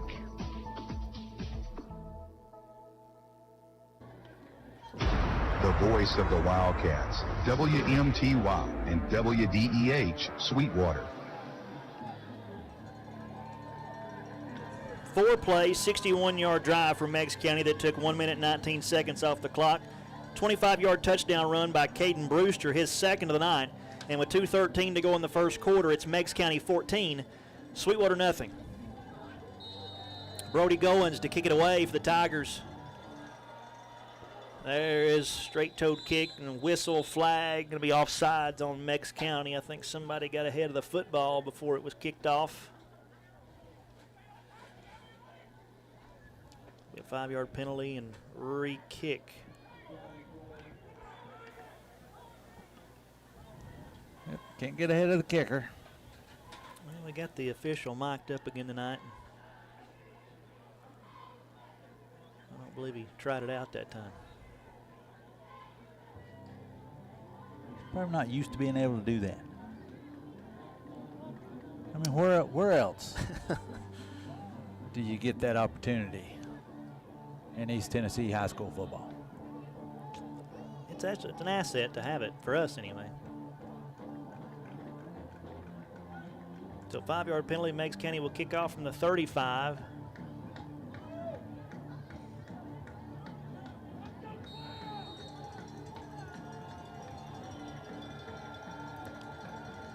Looks like Grabowski and Landon Dacus back to receive. Straight-toed kick. It's short, going to bounce to 35. It's going to be picked up by Carell to 30, 35-40.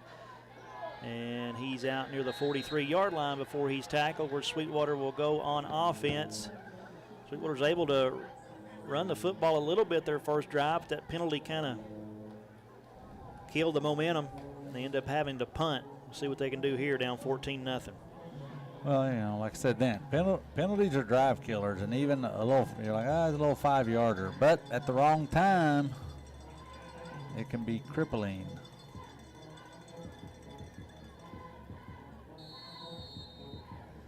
First and 10 Wildcats at their own 43-yard line, trailing Meigs County 14-0 with 2:07 to go in the first quarter. Handoff, Ty Fitch. And Fitch fights his way out across the 45 near the 48-yard line before he's brought down. Gain of about 5 yards. Now that looked like the first play of the first drive. You're feeling, 5 yards on first down. You're feeling good, got some momentum. Time to roll with it.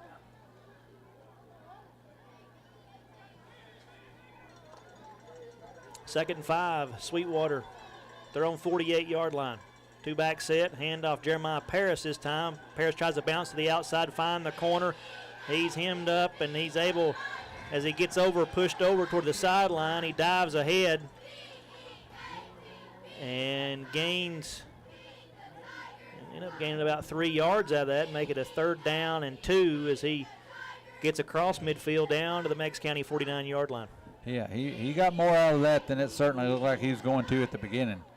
Even as he extended it wide, it looked like they had him hemmed up, but they didn't wrap, come in with those shoulder pops, and he was able to bounce off and jump over one and make it a short 3rd down.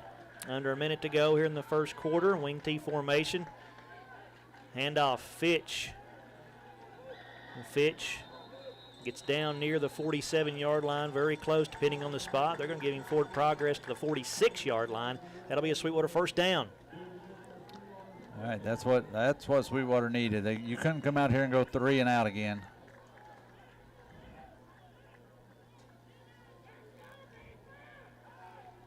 First and 10 Wildcats. We're down, approaching 30 seconds to go in the quarter. 14-0 Meigs County lead. Sweetwater 1st and 10 to the Meigs County 46-yard line.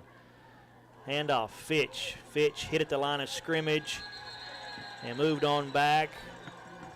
Give him a yard progress to the 45-yard line, and that's it. And that should be the final play of the first quarter. Started the game, Meigs County drove it, scored. And about a 40-minute or so weather delay. Sweetwater had to punt, then Meigs County drove, scored again. Now Sweetwater's in Meigs County territory at the end of the first quarter. It's Meigs County 14, Sweetwater nothing, as you listen to Wildcat football on WMTY and WDEH. Back with the second quarter after this. No matter who you're rooting for, you can always count on the winning team at Volunteer Federal, a strong, friendly, full-service bank that's been making mortgages locally since way back in 1974. Our friendly professional staff is always ready and willing to help with your financial needs. And with convenient branches in Sweetwater, Madisonville, Von Orr, and Tellico Plains, we're just around the corner at the home of better banking.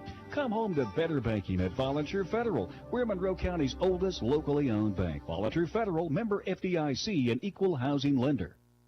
Are you looking for a new healthcare provider close to home? Chota Community Health Services is excited to announce 3 new primary care providers right here in Monroe County. Dr. William Davies and nurse practitioners Kara Kalir and Era Ford are all accepting new patients in our Madisonville office. Please call 423-442-2622 to schedule an appointment today.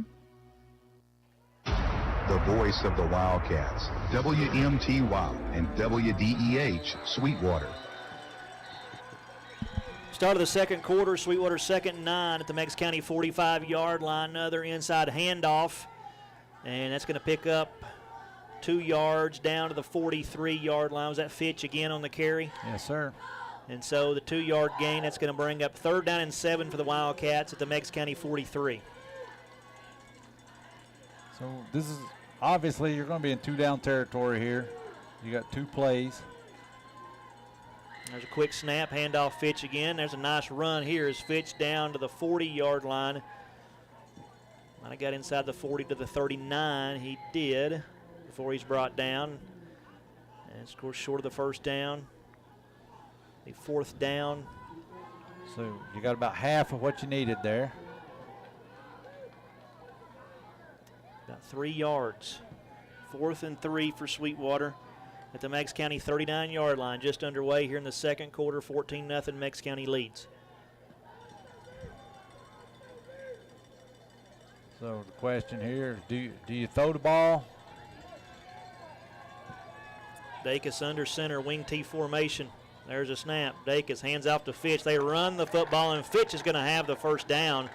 Ty Fitch down to the 35-yard line. The pile's still moving. Where are they going to say forward progress was stopped? Down to the 32-yard line. Gain of 7 and a first down on 4th and 3. That's big. That was a big run.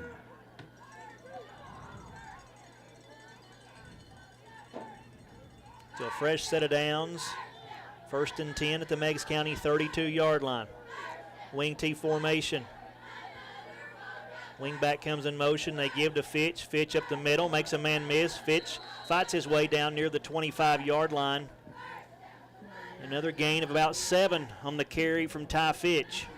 That's the best run of the night so far. He's popped off a couple at 5, but now he's made it 2nd and short. 2nd down and 3.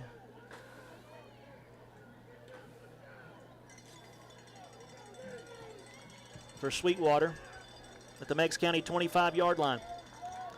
Sort of driving left to right toward the scoreboard here at King Barong Stadium. Wing T formation. Handoff Fitch again. This time Meigs County noses it out and swallows him up and stops him for no gain at the 25-yard line. Leading the charge there for the Tigers, number 62, Lucas Hughes.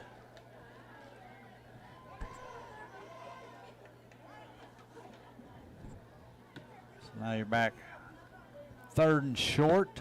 The big run on 1st down is now you're left about where you would have been anyway. 3rd down and 3. 2-back set, handoff, Fitch. Fitch has got a seam. Fitch inside the 25 to the 15 to the 10 before he's brought down. Ty Fitch bursting through the line and getting inside the 10-yard line to the 9. It's going to be 1st and goal, Sweetwater. Gain of 16. That just continues to show you the confidence they have in Ty Fitch. Doesn't matter what the situation is, they're willing to give him the ball. Meigs County knows he's getting the ball. And still able to, they bottled him up a couple of times, but he's been able to get some decent yardage on several plays. Gain of 17 down to the 8-yard line. 1st and goal, Wildcats. Two-back set. Dacus under center. There's the snap. Handoff. Jeremiah Paris. Paris got some seat. Stiff arms a man to the 5, to the end zone. Touchdown, Wildcats. Jeremiah Paris, 8 yards. What a stiff arm. Well, that is the drive the Wildcats had to have. Going down 14-0. It's still early, you know, right around the beginning of the second quarter, but it felt like it was one of those moments. Like, it could get away from you if you have to turn around and give the ball back to Meigs County right here. And the Wildcats did exactly what they needed to do, took it down, put it in the end zone. Cy Prince for the extra point try. Dacus to hold, snap, hold. The kick is up, and it is good. 8:13 to go, second quarter. Sweetwater scores. Jeremiah Paris, 8-yard touchdown run. The Prince extra point's good. It's Meigs County 14, Sweetwater 7 as you listen to Wildcat football on WMTY and WDEH. Emily, are you still on the radio?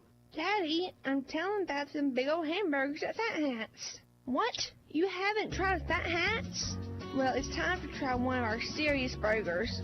It's the best in town. It goes great with an order of homemade onion rings. They're as big as your face. Plate lunches are available Tuesday through Thursday. Don't forget about Catfish Fridays.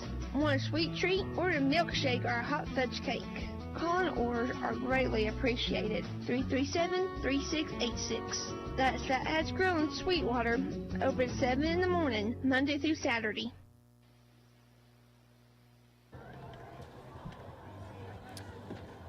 11 play, 57-yard drive for the Sweetwater Wildcats. It took 3 minutes, 54 seconds off the clock, capped off by an 8-yard touchdown run by Jeremiah Paris. Cy Prince extra point, good. 8:13 to go, second quarter. It's now Meigs County 14, Sweetwater 7. There's the kick away by Prince. High spinner, going to be short and returnable. Taken at the 10-yard line to the 15, to the 20, 25, 30, 35, 40. Look out, 45 across midfield down to the 45, to the 40, and tripped up and saving the touchdown for the Wildcats. Braden Dowell. If not, it is Cornelius Morgan going to take it 90 yards to the house. Listen, that's pure hustle. Got a flag down on the play as well. Pure hustle on Dowell's part there. While the refs talk about it, you see a lot of times people chase somebody all the way to the end zone. They won't lay out and try to get them. But BD, he's willing to do that. And Sweetwater is going to get a flag headed in their favor, blocking the back on Meigs County.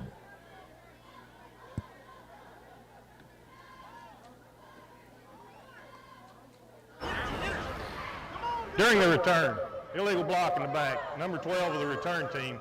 That's 10-yard penalty from the spot of the foul. First down.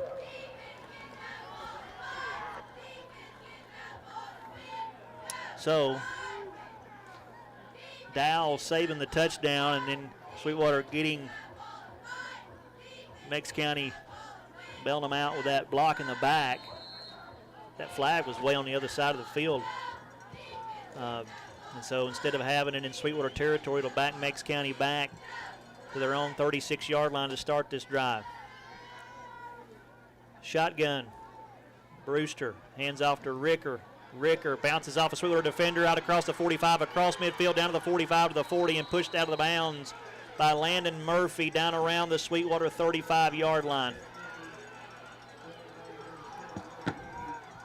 The Meigs County fans not liking it over there. They thought maybe Murphy hit him late.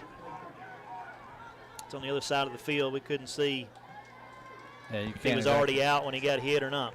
See where the sideline is there. But the official over there didn't seem to think so, so we're going to roll with that.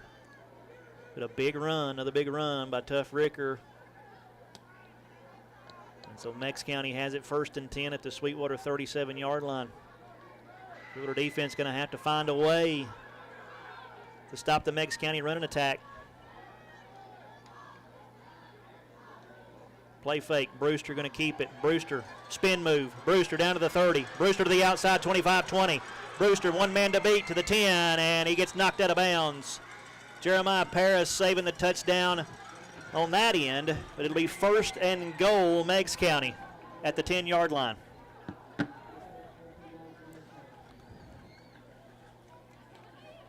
Well, talked about Sweetwater getting exactly what they needed after the last Meigs County touchdown. This is exactly what the defense did not need, to just let the Meigs County offense, had them backed up with the penalty on the kickoff. They've had 2 huge plays on this drive. 7:44 to go first half, 14-7. Meigs County leads. Sweetwater just scored a touchdown, but now Meigs County threatening quickly again. Now Ricker lined up in the Wildcat. Ricker going to fake and keep it. Ricker right up the middle. Ricker bouncing off Sweetwater hats. Ricker into the end zone. Right up the middle. Touchdown Meigs County. Tough Ricker, 10 yards. Again, no surprise that I stood out here, I believe it was Tuesday afternoon, and I heard Coach Bunch tell them, if number 5 is at quarterback, he is running the football. That's exactly what happened right there. Howard in for the extra point try. Snap, hold, kick looks no good to me, and it is wide. I didn't catch who, but somebody got a hand on that one. Wide, no good. And do we have a flag down? I don't see a flag, but one of the officials from under the goalpost is coming in to talk to the white hat. We'll stay right here and see what this could be about. I'm looking. I don't see. They're keeping the teams out there, so. Didn't drop a flag.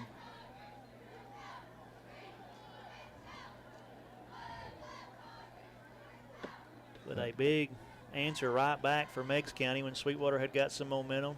Let's see, the white hat here. During the try, personal foul, hurdling, number 7 of the defense. It's half the distance to the goal. Replay the try. Hurdling. So you can't jump over that offensive line. And, of course, with the half the distance, moving the ball even closer, Meigs is going to put the offense on the field and go for 2. Ricker had the cadence that time like he was going to get the direct snap again, but Brewster's out there as well. On the defense, half the distance to the goal. Replay the try. Encroachment on Sweetwater. Again, half the distance. Ain't much, that doesn't really hurt you that bad at this point. I mean, how much closer can you get? So they're going to retry, 2-point conversion now. Ricker going to take the snap. Ricker, quarterback power, untouched into the end zone. 2-point conversion, good. 7:37 to go. First half, it's now Meigs County 22, Sweetwater 7 as you listen to Wildcat Football on WMTY and WDEH. Your furry friend deserves the best. And at Sarah's Paw Paradise in Sweetwater, that's exactly what they'll get. From the basics like nail trims, baths, and brush outs to a full body makeover, Sarah's Paw Paradise does it all. And for a little extra fun, try a colorful dye job or sparkling tinsel to give your pup that extra flair. 1014 North Main Street in Sweetwater. Call 423-836-8639. Sarah's Paw Paradise, where every pet leaves looking and feeling their best. 3 plays, 64-yard drive for the Tigers, took 46 seconds off the clock. Tough Ricker, 10-yard touchdown run, then Ricker, the 2-point conversion, good. 22-7, Meigs County leads, 7:37 to go before the half. And they'd had Meigs County missing the extra point, but a penalty. And Meigs County decided to go for 2. Then another penalty moved it even closer. And then Ricker walked in the end zone. It's a 2-point conversion. And now the ensuing kickoff. Low, straight down the center of the field. Short, Correll going to pick it up at the 23-yard line. He's at 25 to the 30, 35. He's at the 40, he's at the 45.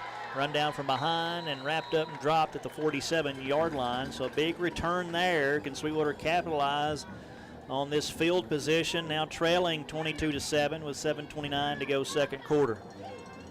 Well, if you're going to continue to let Meigs County go down the field like that, this is how you're going to have to. You can't get yourself trapped deep there. Get it out around midfield. Put together another good drive of your own. Yeah, not panic time. If you can still put together another drive like you just had, you know, handing off the football, picking up 5 or 6 yards here, moving the chains, get down there and score, you're still right in this thing. 2-back set now before the play. Got a flag. It's going to be on Meigs County, I believe, encroachment. Prior to the snap, encroachment on the defense, 5-yard penalty, still first down. So the nice part here is if you can manage to get a score right before halftime due to Meigs County receiving the opening kickoff, means Sweetwater will get the ball to start the second half. So they didn't defer? They did not. Okay. So if you can punch it in right before the half, then get the ball and score again, you even it up.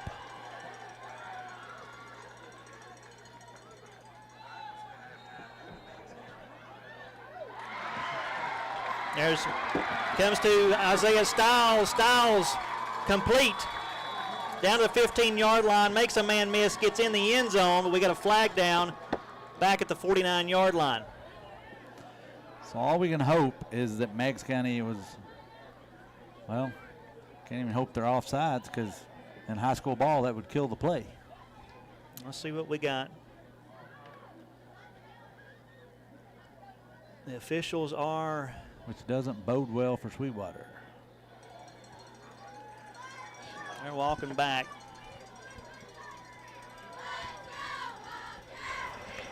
During the play, illegal formation.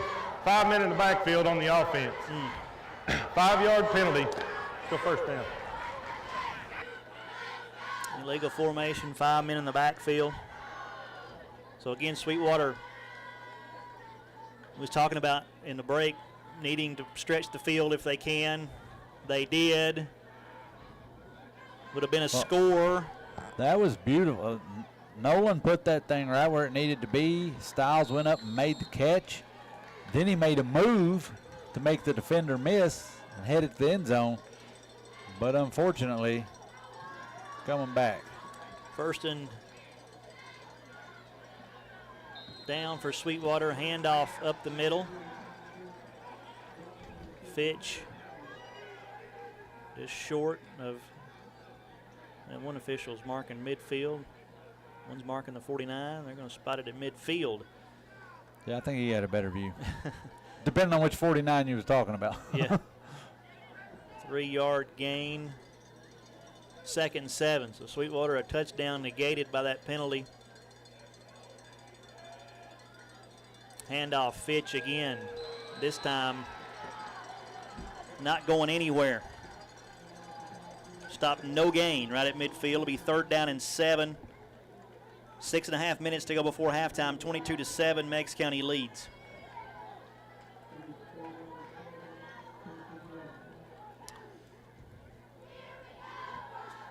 Stiles had been out the last couple plays. He's back in, so let's see. Are the Wildcats going to take it back to the air here on a 3rd and long? 2-back set. Dacus under center. Stiles split out wide. Dacus straight drop looking to throw. Pressure coming. He rolls the pocket. Now going to pull it down and run with it.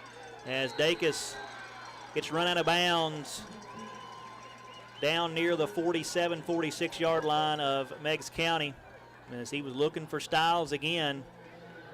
But the Meigs County defensive lineman, Eli Lamb, just pushed the Sweetwater offensive lineman right back into Dacus. Yeah, it was a short 3-step drop, but when he stopped and went to set his feet, he had an offensive lineman right in his lap. And as Dacus was knocked out of bounds, he's covered in mud. You can't even see the number on the front of his jersey, and he's trying to get his hands wiped off. As much mud as he had on him, he's got trouble gripping the football. And Sweetwater probably going to get a timeout right here. I'd say one's probably needed. Timeout, Sweetwater. Sweetwater looking at a 4th down and 5. When we come back at the Meigs County 47-yard line, back in 30 seconds. Shopping for insurance starts out simple enough, but you soon realize there are a lot of options. Lots and lots of options. You may begin to question whether it's even worth your time. But what if there was one place that took the stress out by doing the shopping for you? This isn't too good to be true. Get your free quote started today at valleyinsuranceservice.com. We are waiting to serve you, just like we have been for over 40 years. We shop, you save time and money. Valley Insurance. Live life protected. Back here at Sweetwater High School, Sweetwater asking for a timeout, looking at a 4th down and 5 at the Meigs County 47-yard line. Sweetwater had a long touchdown pass from Dacus to Stiles, but is wiped off for an illegal formation penalty. Now Sweetwater looking at a 4th down and 5.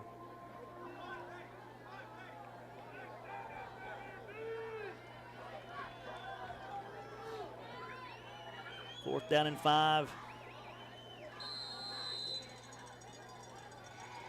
Dacus goes under center. 2-back set. Dacus. Handoff. Bono. Bono going to run for the first down. No, she best Ty Fitch. I thought that was 1. It's 3. And he gets down to the 40-yard line. Run for it on 4th and 5 and get it. That's big. Yeah.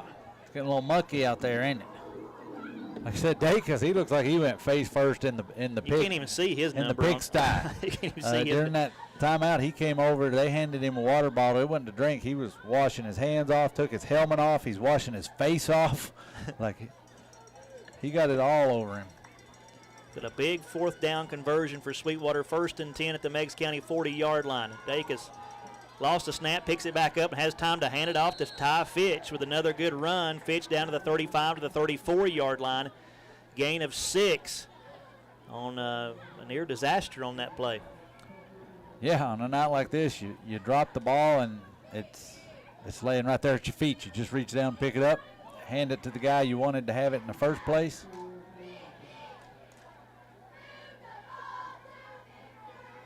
Sweetwater breaking the huddle. Stiles are going to split out here near side. 2 backs as Dacus under center. 22-7. Meigs County leads. There's a snap. Dacus looking to throw. Loads up, fires. Looking for Stiles in single coverage. Stiles fighting. Had to turn into the corner on that play and had to break it up.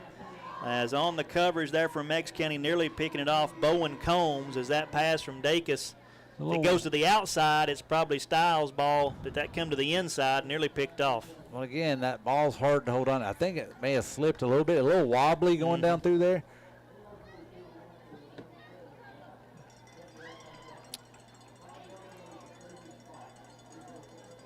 And penalty on Sweetwater, ineligible. Yeah. Downfield. Those little penalties for Sweetwater. Can you imagine if that play was completed and a penalty come out and wiped it off? So would have had a long pass for a touchdown wiped off due to a penalty. Here they are with a 2nd down and 9 after that penalty.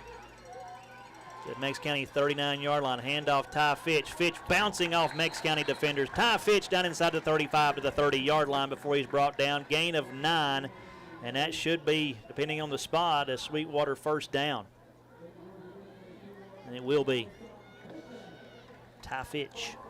Ty Fitch just taking the team on his shoulders right at the moment. He's saying, ride me. 4:25 to go first half, 22-7. Meigs County leads, but Sweetwater now driving the football. 1st and 10. Handoff. Fitch again. Fitch powering his way down to the 25-yard line before he's wrapped up. Right about now, Fitch has told him, don't you worry about the mule. You just load the wagon. I'm going to haul it.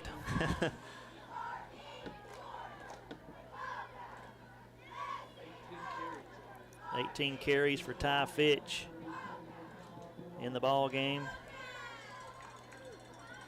Sweetwater breaks the huddle, 2nd down and 5 at the 25. Handoff Fitch again. He tries to bounce to the outside, and he's going to be limited on that play to about a yard gain to the 24.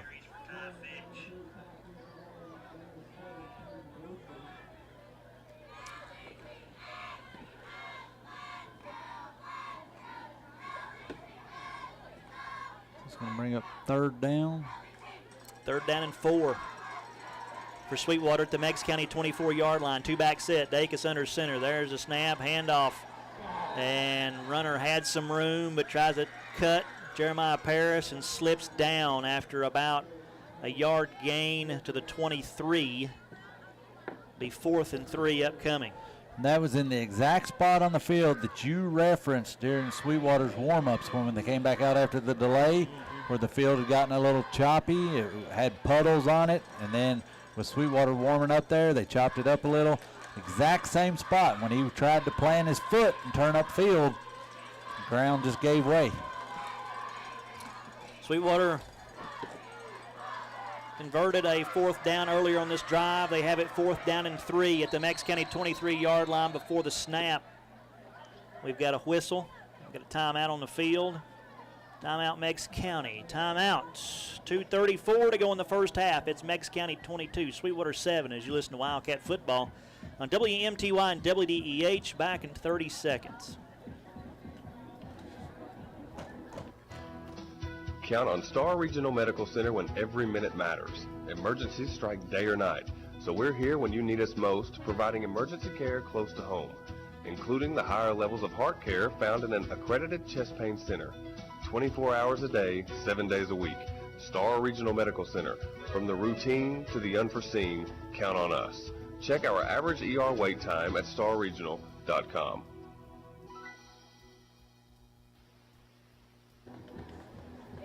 Timeout Meigs County.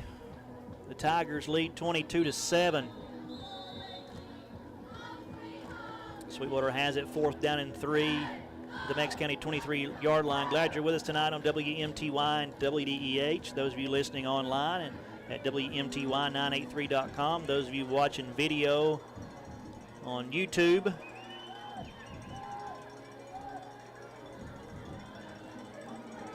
Sweetwater can convert here. Sweetwater can score before the half, get it within 1 score. Get some momentum into the locker room. Here's 4th down. Here comes a toss to Ty Fitch, and that is going nowhere.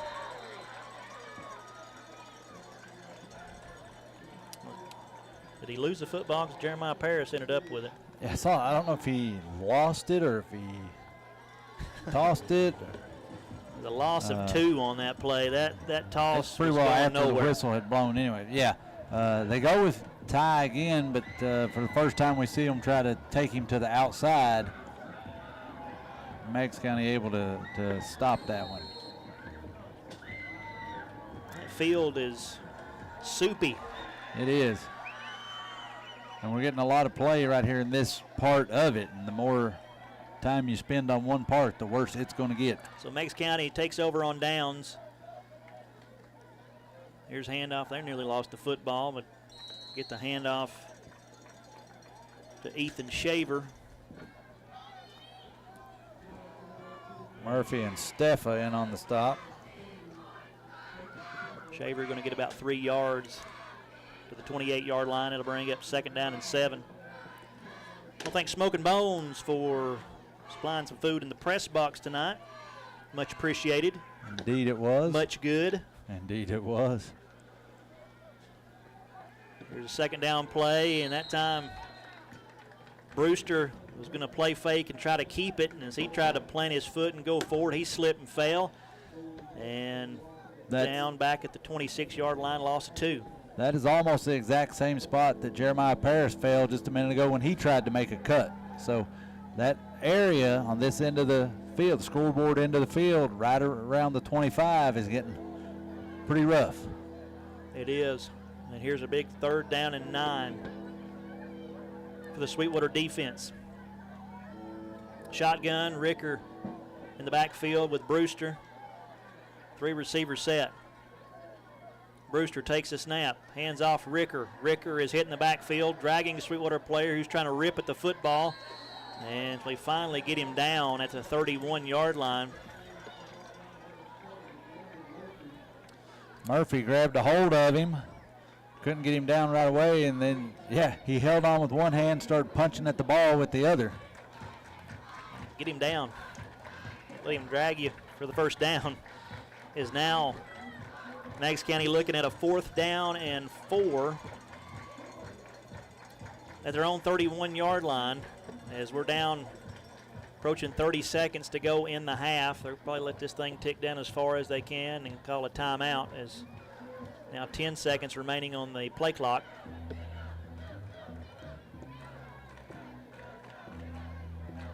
Be a timeout coming. Timeout, Meigs County.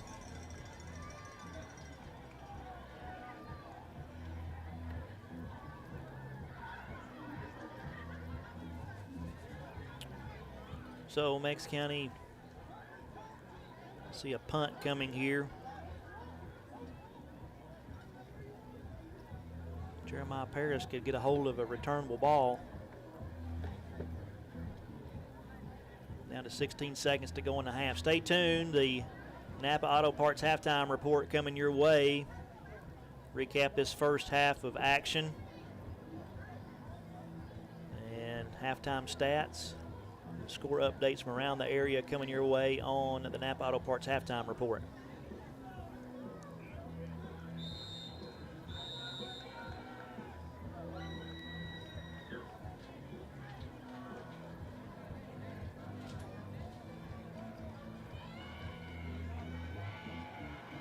Ricker to punt. Jeremiah Paris drifting back to receive around his own 45-yard line.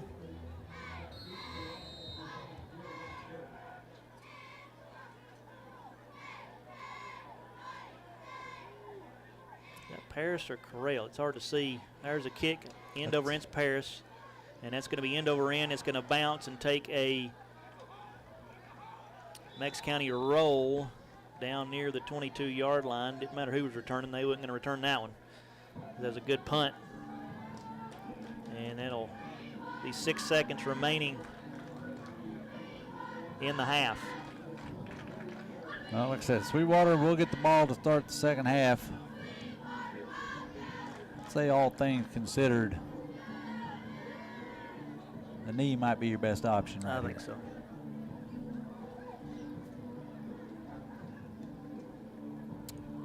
.22-7 Meigs County. Been an interesting start. Starts to say a thunderstorm rolled through. I never heard it thunder, but it poured down rain heavily and had a lightning delay. And there's a kneel down for Sweetwater to take this thing into the half. 22-7, Meigs County leads Sweetwater here at King Barong Stadium. It's homecoming as well here at Sweetwater, so we'll have those festivities for you in just a little bit. 22-7, Meigs County leads Sweetwater as you listen to Wildcat Football on WMTY and WDEH. 3-minute timeout. We'll come back with the Napa Auto Parts halftime report after this. Fall is here. Is your home ready for cooler temperatures? C&E Heating and Air Conditioning has you covered with top quality Amana products. Amana, America's brand for comfort. Enjoy easy financing, year-round support, and unbeatable warranties. With nearly 50 years serving our area and an A+ Better Business Bureau rating, you can trust C&E. Call 423-745-0424 or visit cnehvacathens.com today. C&E Heating and Air Conditioning.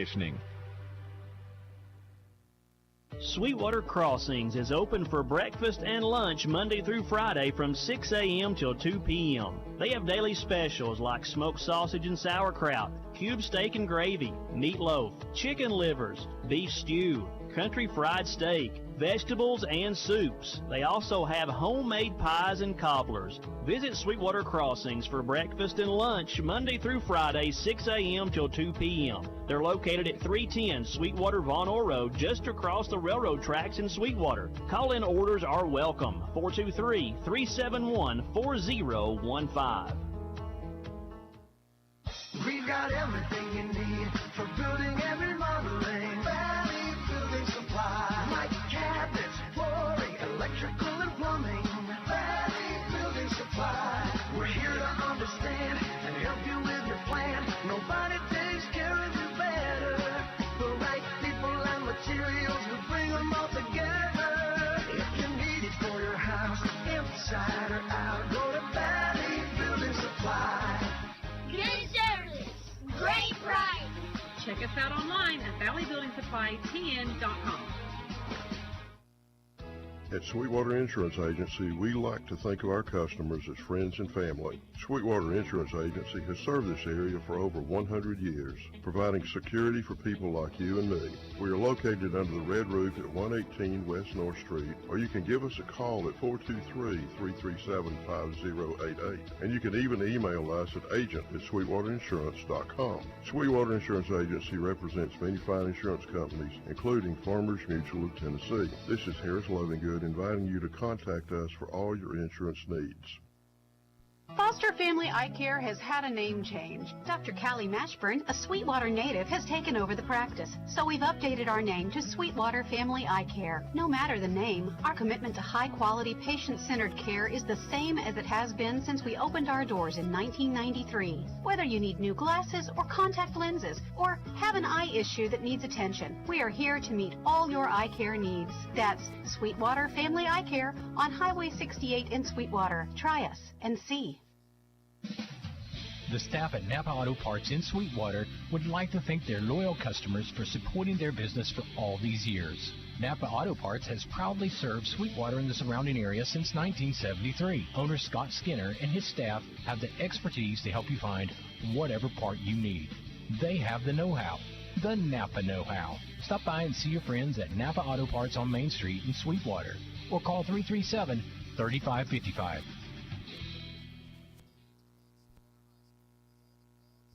This broadcast is a copyrighted production of Horn Radio, LLC. Any use of this broadcast without the consent of Horn Radio is prohibited. The voice of the Wildcats, WMTY and WDEH, Sweetwater.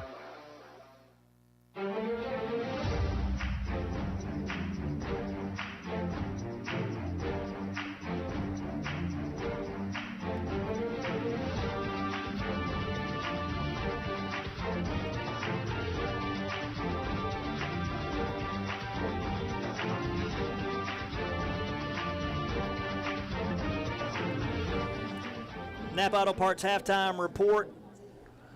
At the half, it is Meigs County 22, Sweetwater 7. As we got the game started, and then the rains came. Then we had about a 45 minute delay. Then we got back underway, and Sweetwater got some momentum, got within a score, then Meigs County come back. It's 22-7 at the half. Here's the scoring plays. Meigs County got the opening kick and went 80 yards in 11 plays, took 6 minutes, 6 seconds off the clock, and it was capped off by Caden Brewster, a 10-yard touchdown run. The extra point was good. Meigs County, with 5:54 to go in the first quarter, led 7-0. Then coming back, Meigs County, after a Sweetwater punt on their first drive, Meigs County got the football back, and it was a 4-play, 61-yard drive. It took 1:19 off the clock. Caden Brewster, a 25-yard touchdown run. The extra point was good. At 2:13 to go in the first quarter, Meigs County led 14-0. Sweetwater finally got on the board at 8:13 in the second quarter. 11-play, 57-yard drive. It took 3 minutes, 54 seconds off the clock. Jeremiah Paris, an 8-yard touchdown run. The extra point by Prince was good. It was 14-7. Then Meigs County come right back. A 3-play, 64-yard drive that took just 46 seconds off the clock. Tough Ricker, 10-yard touchdown run. And then Meigs County missed the extra point, but there was a penalty on Sweetwater on the PAT, so they moved a half distance of the goal. Meigs County would go for 2. Another penalty moved it even closer, and Meigs County then continued to go for 2. Ricker easily into the end zone for the 2-point conversion.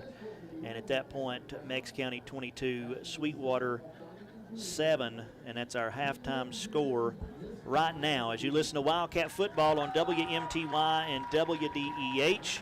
The Napa Auto Parts halftime report. We're going to step away, another 3-minute timeout. We'll come back with halftime stats and score updates from around the area.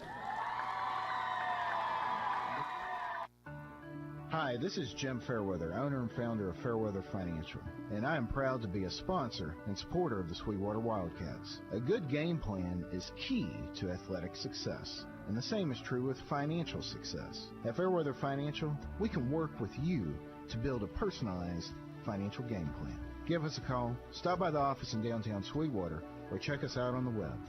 Go Wildcats! Fairweather Financial. Securities offered through LPL Financial, member FINRA SIPC. Tennessee Metal Products in Sweetwater is your source for top quality metal roofing, locally owned and operated with competitive prices and personal service. Choose from 16 colors of metal roofing panels, traditional or standing seam, smooth or textured, all Energy Star certified. They also carry metal board and batten siding and vented soffit. Located on Murray's Chapel Road in Sweetwater, call 423-351-1141 or visit tnmetalproducts.com. Tennessee Metal Products, built to last, close to home. I'm Scott Wilson, principal broker and owner of Realty Executives Main Street in Sweetwater. We are the true area experts in real estate. Our knowledgeable team will assist you in selling or buying your next property. We provide hard work and attention to detail to make sure we deliver the results you're looking for. Contact Realty Executives Main Street today. We're located at 307 North Main Street, Sweetwater, or call 423-836-9494.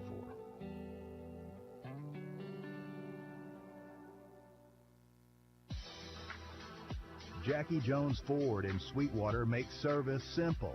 Got a recall? Our mobile service team comes to you. Just call Caleb at 423-337-5066 to schedule. Need regular service? We'll pick up and deliver your vehicle. No hassle, no waiting around. We do it all and keep you updated every step of the way. Convenience, reliability, and service you can count on. That's Jackie Jones Ford of Sweetwater.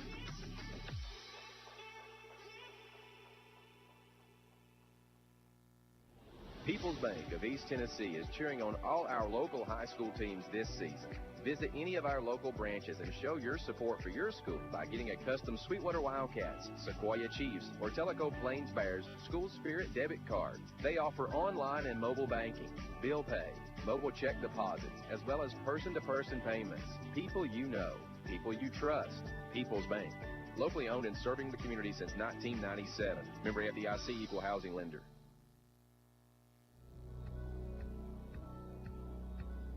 Hey, Sweetwater, it's Dominic from Domino's, and it's time! It's football time in Tennessee! We're back once again and proud to be the sponsor of the player of the game of the mighty Wildcats. Let us be your tailgate special or after-game meal. And go Wildcats!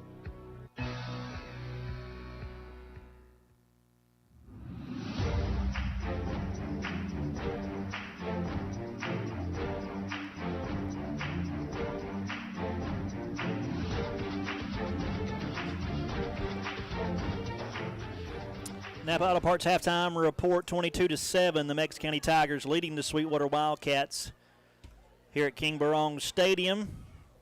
Homecoming here tonight as well at Sweetwater. And the homecoming court out there will have those names for you in a moment and tell you who the 2025 football homecoming queen is here at Sweetwater. Let's take a look at our halftime stats. Brian Nile, our stat man, doing a good job for us. First, for the Meigs County Tigers, team stats. 22 points on the board, 8 first downs in the first half.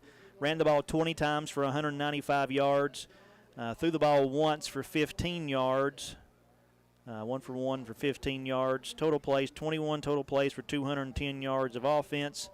2 penalties for 10 yards. 2 for 3 on third down. And has not gone for it on fourth down. 10 minutes, 33 seconds, time of possession. For Sweetwater, 7 points on the board, 5 first downs, ran the ball 24 times for 97 yards. Haven't thrown the football. They did have that one big pass completion that would have gone for a touchdown, but it was negated by a penalty, so they've not thrown the football yet. 24 total plays for 97 yards, 5 penalties for 25 yards, 2 for 6 on third down, 2 for 3 on fourth down. 11 minutes, 10 seconds, time of possession for the Sweetwater Wildcats. Meigs County scored 14 in the first quarter, 8 in the second quarter. Sweetwater scored their touchdown in the second quarter. Individual numbers, first for Meigs County. Tough Ricker, 9 carries, 83 yards and a touchdown. Caden Brewster, 8 carries, 89 yards and 2 touchdowns. Combs, 1 carry, 21 yards. Brewster, 1 for 1 passing, 15 yards. Goins, 1 reception for 15 yards. Sweetwater's Ty Fitch, 20 carries for 83 yards rushing. Jeremiah Paris, 3 carries, 12 yards and a touchdown.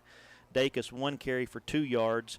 And that's the individual stats and all of our stats there for offensively and team stats offensively in this ball game. Artie's getting the homecoming court. He's have a few little defensive numbers for Sweetwater for us, but teams limited on possessions in that first quarter, or in that first half. But certainly, the first quarter, just strange how that all went. Meigs County got the opening kick, drove it, scored. Sweetwater's getting ready to start their first offensive drive. Then the rain came, torrential, and a lightning strike that took the teams off the field. And about 45 minute delay, then we got back underway. Sweetwater, right now, it's the name of the game is a running game for Meigs County. Sweetwater's had success running the football as well, but Sweetwater's working for every yard they get. Meigs County, Ricker, 5 or 6 yards a clip, it seems like, and then Brewster hitting some big runs for him for scores. Sweetwater's going to have to find a way to get a stop on Meigs County's offense and then get back in the end zone themselves. Meigs County took the opening kick, so Sweetwater will get the opening kick of the second half, and that certainly needs to be a touchdown for the Wildcats to hold serve and keep themselves in the ball game and not let this thing get away from them in the third quarter. You're listening to the Napa Auto Parts Halftime Report, 22-7. Meigs County leading Sweetwater as you listen to Wildcat football on WMTY and WDEH. Back with more after this 3-minute timeout. What makes Sweetwater Hospital Association a place you would choose for your family? Their doctors provide specialized, high-quality care that is second to none in the area. The nurses are everyday heroes meeting the needs of their patients. Their staff is made up of local friends and neighbors who go the extra mile to ensure you have the best care. Experience the difference at Sweetwater Hospital Association, 304 Wright Street in Sweetwater, or online at sweetwaterhospital.org. Your health is our mission.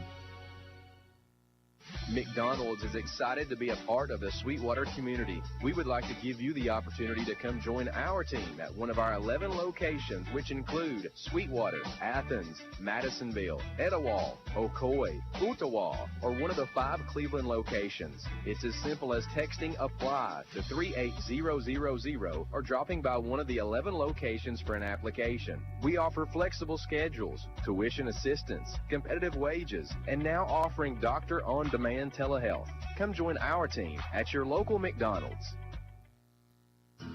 Fall is almost here, and at Ag Central Co-op, we're ready to help you make the most of the season. Whether you're planting food plots, reseeding pasture, or sowing your lawn, we've got the seeds and fertilizers to keep things growing strong. And when it's time to clear brush or cut trails, DR Power Equipment is built to handle the toughest jobs. Check out our unbeatable prices. Stop by Ag Central, where hardware, farm, and field come together this fall. That's Ag Central Co-op, New Highway 68, Sweetwater. Hi, this is Jenny Seiler. Ever notice how accidents never happen on a quiet Tuesday when you've got nothing going on? Nope, it's always when you're late for work, the dog's chasing the mailman, and your teenager just backed into the mailbox. That's why at Paramount Insurance in Sweetwater, we make sure you're covered before life gets messy. Home, auto, business, we've seen it all, and we'll be there when Murphy's Law strikes. Give us a call or stop by today. Paramount Insurance Services, because life happens fast, and so do we.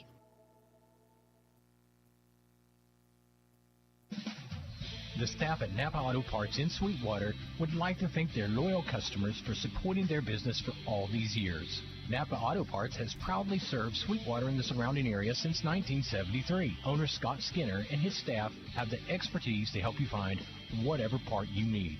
They have the know-how, the Napa know-how. Stop by and see your friends at Napa Auto Parts on Main Street in Sweetwater, or call 337-3555. Sweetwater sure knows how to do Halloween, and we're inviting you to Historic Halloween in downtown Sweetwater on October 31st from 5 to 8 p.m. at our Sweetwater Depot. Come on out for candy stations, dance parties, vendors, trunk or treat, and so much more. Put on your best costume and let's dance the night away.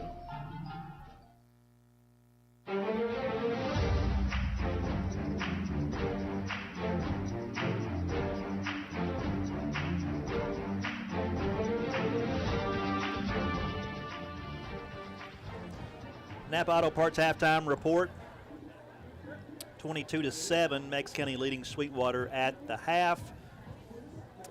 Done our halftime stats. Artie, you got any score updates around the area you want to talk about? I sure do. So within the region, we said there's one other region contest tonight. Kingston is at Austin East. Third quarter, Kingston leads 20-0. The other two are hosting Cumberland teams. Central hosting Cumberland County, and first quarter score there, 7-0 Central. Scott hosting Cumberland Gap. Second quarter, Scott leading 36-0. The other county teams, Tellico's on a bye this week. Sequoia has traveled to Hickson, and halftime Hickson leads 26-0. Other teams in the area, Greenback hosting Eagleton Academy. Third quarter, all tied at 13. Harriman hosting Midway. Second quarter, Harriman leads 12-7. Rockwood at Oliver Springs. Halftime tied at 7. Polk County traveled to Bledsoe County. Second quarter, Bledsoe 21-0. Loudon at East Ridge. Fourth quarter, Loudon up 10-0. And McMinn County at Ottawa. Second quarter, McMinn County 19-0. Now, just to crown a homecoming queen here at Sweetwater High School, you went over there and indeed we did. Got the court for us. And what do you got? As much as we talked about wanting to see these dudes play in this mud and muck, I feel kind of sorry for these girls in these fancy dresses that have to walk out across the field. But the homecoming court was, the freshmen were represented by Miss Sky Garcia. She was escorted out tonight by Daniel Calderon. The sophomores were represented by Miss Kennedy Johnson. Her escort tonight is on this paper somewhere, I'm assuming. Give me just a minute. Can't get more live than this, folks. I mean, yeah. Oh, here we go. Bentley Allen. Juniors were represented by Miss Kamaya McBee. She was escorted by Ashton Brown. The seniors in competition for the crown was Miss Maddie Bean, who was escorted out by Thomas Raby. Miss Daisy Hawkins, she was escorted this evening by Angel Quintino. And Miss Chloe Smith, who was escorted by Jack Henry Davis. And the 2025 football homecoming queen at Sweetwater High School is Miss Maddie Bean. Congratulations, Maddie Bean. And the winner of another plate of Smoking Bones is Artie Gross. I'll be back in a minute. Unless you wanted to ask me something. I want to plug our contest one more time. Our $50 gift card giveaway this week, if you weren't aware, go on our Facebook page, scroll down a couple posts, you'll see a post that says contest real big. What we want you to do on there is comment on that post who your prediction for the Oregon-Penn State game tomorrow and what the score is going to be, and also the LSU-Ole Miss game tomorrow, who you think is going to win, what the score is going to be. And whoever gets closest to both of those, a $50 gift card to Bradley's Barbecue and Bradley's Sweet Side here in Sweetwater. That brought to you by Valley Insurance.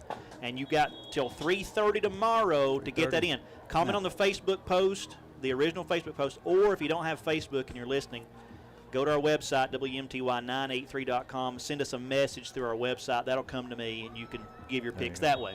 I threw out earlier Ducks, so now I got to tell you, it's kind of a hard choice. I mean, you got to go with Lane Kiffin or Brian Kelly. Go Rebs. Who you picking real quick? Just real quick, who you picking? I got Oregon over Penn State, and I got Ole Miss taking down LSU. Can you beat Artie? Go on there, comment on that post, and give your prediction and have yourself a chance to win. Got to do it by 3:30 tomorrow, or send us a message through the website, and we'll get that as well. And you'll be entered to win if you're the closest, okay?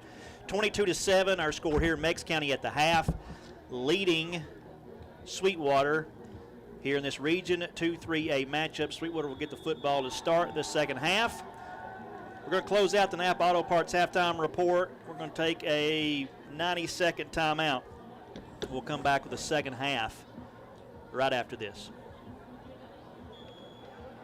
Looking for somewhere good to eat? Go to Fat Hat's Grill on Sweetwater Barnor Road. Try one of their serious burgers. It's the best in town, and a side of onion rings. They're deep fried and made fresh. Plate lunches are available Tuesday through Thursday. And don't forget about Catfish Friday. Want a sweet treat? Order a shake or a hot fudge cake. That's Fat Hat's Grill in Sweetwater. Open Monday through Saturday, 7 a.m. to 9 p.m. Call-in orders are very appreciated. 423-337-3686. Thank you. Emily, get off the radio. Are you looking for a new healthcare provider close to home? Chota Community Health Services is excited to announce 3 new primary care providers right here in Monroe County. Dr. William Davies and nurse practitioners Kara Collier and Era Ford are all accepting new patients in our Madisonville office. Please call 423-442-2622 to schedule an appointment today. Shopping for insurance starts out simple enough, but you soon realize there are a lot of options. Lots and lots of options. You may begin to question whether it's even worth your time. But what if there was one place that took the stress out by doing the shopping for you? This isn't too good to be true. Get your free quote started today at valleyinsuranceservice.com. We are waiting to serve you, just like we have been for over 40 years. We shop, you save time and money. Valley Insurance. Live life protected. The voice of the Wildcats, WMTY and WDEH Sweetwater.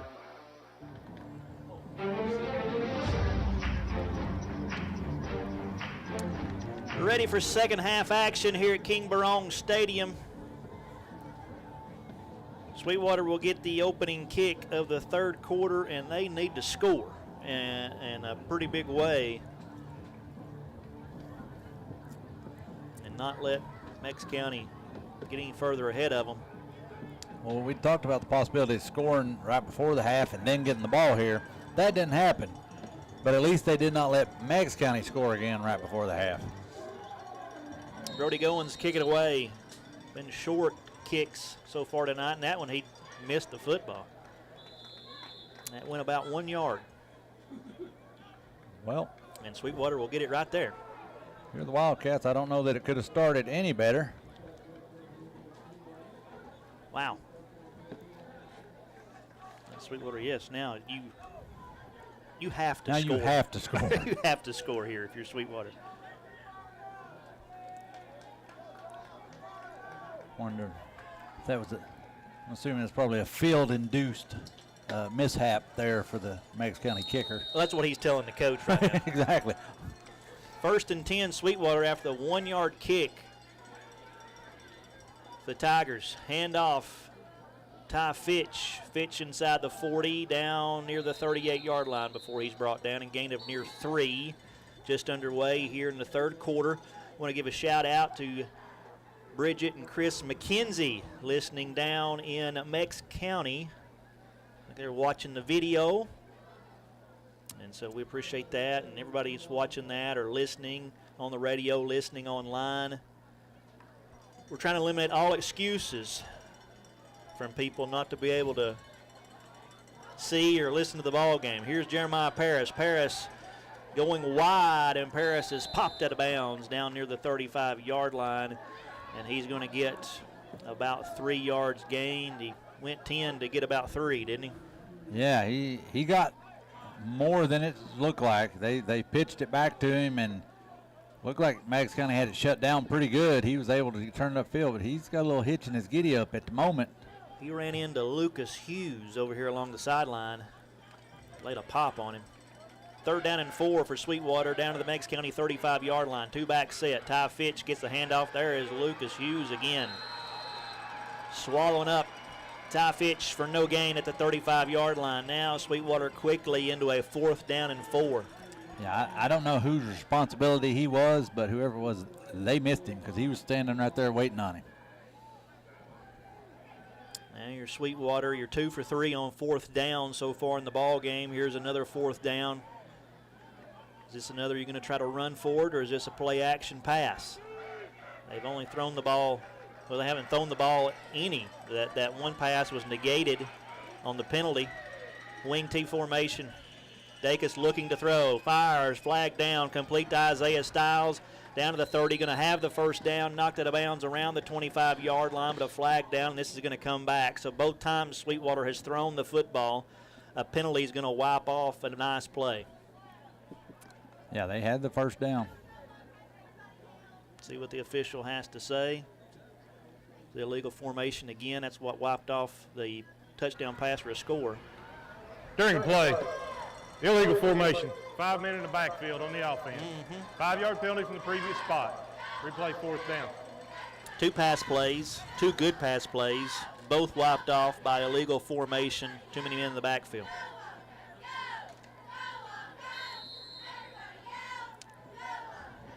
That's simple alignment, getting lined up where you're supposed to be, and that will drive coaches crazier than anything. 4th down and 9 for Sweetwater now at the Meigs County 40-yard line. Dacus, play fake, rolling the pocket to the wide side, looking to throw, sets up, time to throw. Now going to pull it down, now looks up and fires to the end zone. Got a man out there, it's going to be through his hands. Incomplete. Gus Campbell in the end zone. Brody Goins with the coverage. A flag down back at the line of scrimmage. Let's see what this is. During the play, ineligible receiver downfield on the offense. That penalty's been declined. 1st down. Sewell's got flagged for that twice as well. Yeah. Gus Campbell had a shot at that in the end zone, but Brody Goins flashed in his face. Made it hard for him to pick up the football. So Sweetwater started out at the Meigs County 41-yard line of that drive, turning over on downs at the Meigs County 40. I think a focus, strong focus in practice next week is going to be line up where you're supposed to be, and big dudes, you can't go down the field when we're throwing the ball. 1st and 10, Meigs County leading 22-7 here in the 3rd quarter. Receiver comes in motion. They fake the jet sweep to him, and it's going to be Caden Brewster keeping it and getting out to the 45 to the 46-yard line before he's brought down. And so that is a huge, huge missed opportunity for Sweetwater. Will Watson on the tackle. You know, it's certainly not over, but you felt like with that type of field position, you had to score right there. Yeah, it certainly did have that feel. Now you cannot let Meigs County get on the board again. 2nd down and 4 for the Tigers at their own 46-yard line. Handoff, Ricker, big hole, cross midfield, down to the 45 to the 40, 35-30, stiff arming, down to the 20-yard line, brought down to the 19. They have no answer for number 5. They don't. Bono back in the secondary with about his 3rd touchdown-saving tackle of the night.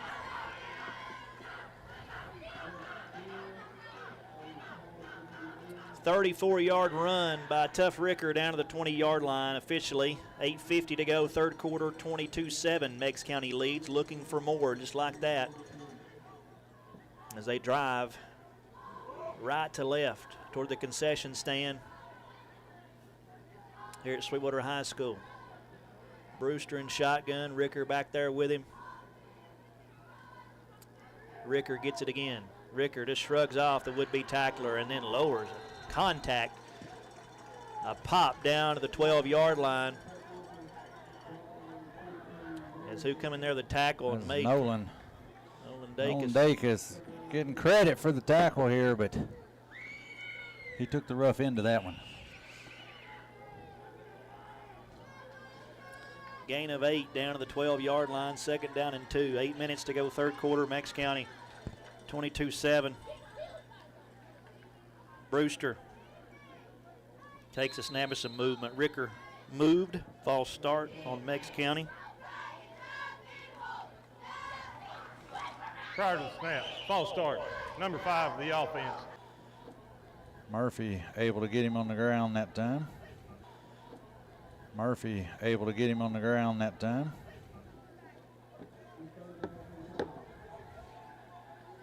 Third down and 2 for Meigs County. The ball in the center of the field.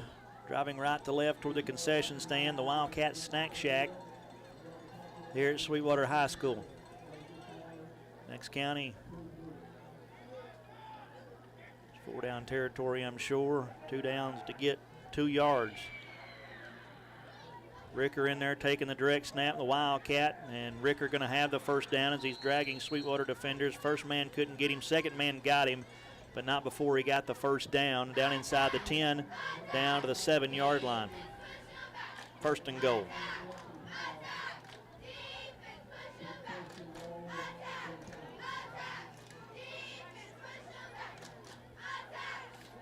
.6:35 to go, third quarter. First and goal, Meigs County.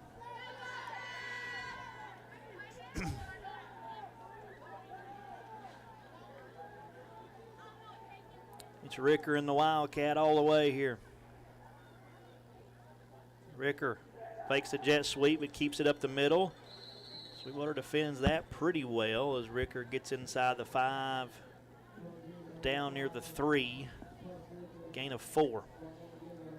Second goal. I'm sure we'll see that again. Well, I'm sure. We talked earlier about how size-wise the Sweetwater D-line matches up a lot better with the Meigs County O-line than, say, they did last week at Kingston. But the Meigs County O-line has kind of dominated this game. Yeah. They've kept things going forward.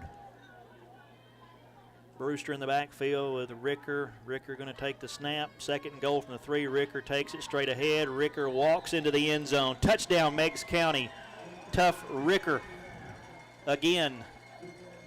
Makes it 28-7, Meigs County with 5:36 to go in the third.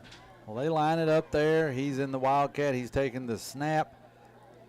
They've got 2 backs right behind the guard and tackle, and another back right beside Ricker. Like, there's no question about where the ball's going or what's about to happen. Mm-hmm. And you still can't stop it. Colt Howard, extra point try. Snap, hold, the kick looks no good to me. But so they got through there. Looked like that was wide left, but we're way up here though. Kick is good.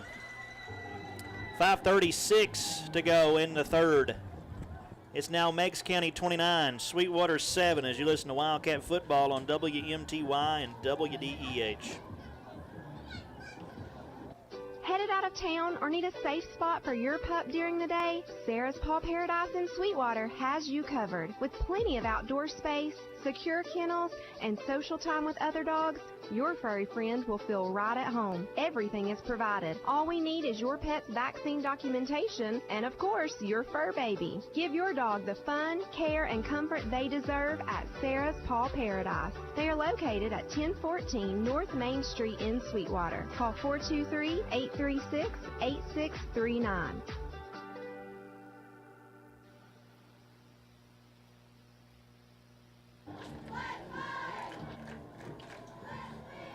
It was a 7-play, 60-yard drive for Meigs County that took 4 minutes, 16 seconds off the clock. Tough Ricker, a 3-yard touchdown run. The extra point by Howard, good.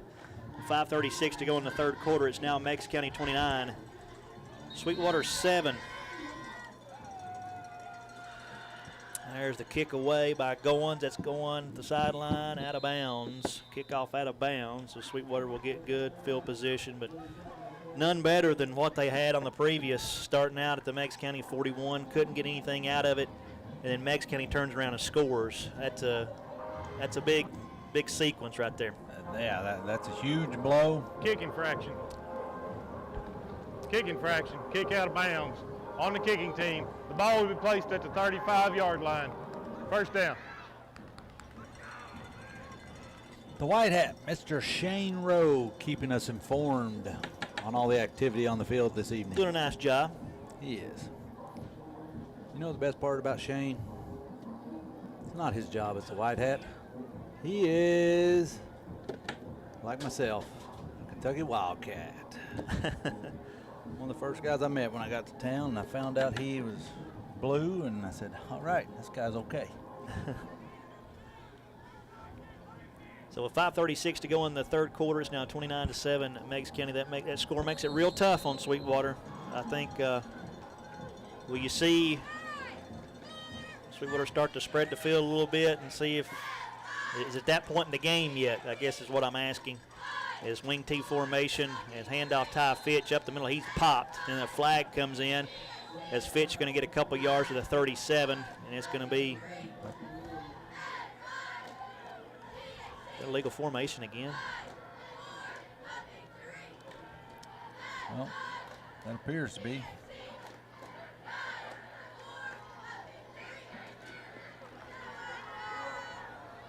False start. False start. On the offense, the flanker did not get set on the play. It's 5-yard penalty. Repeat first down.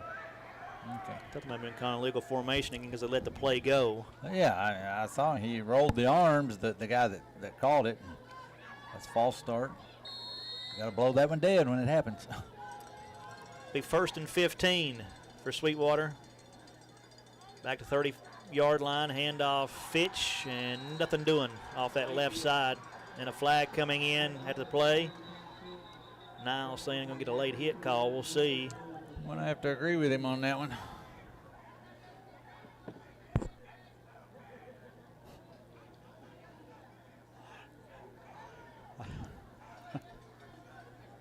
Simbeck, you can hear him all the way across the field giving his players earful. I'll tell you what he said here in just a minute.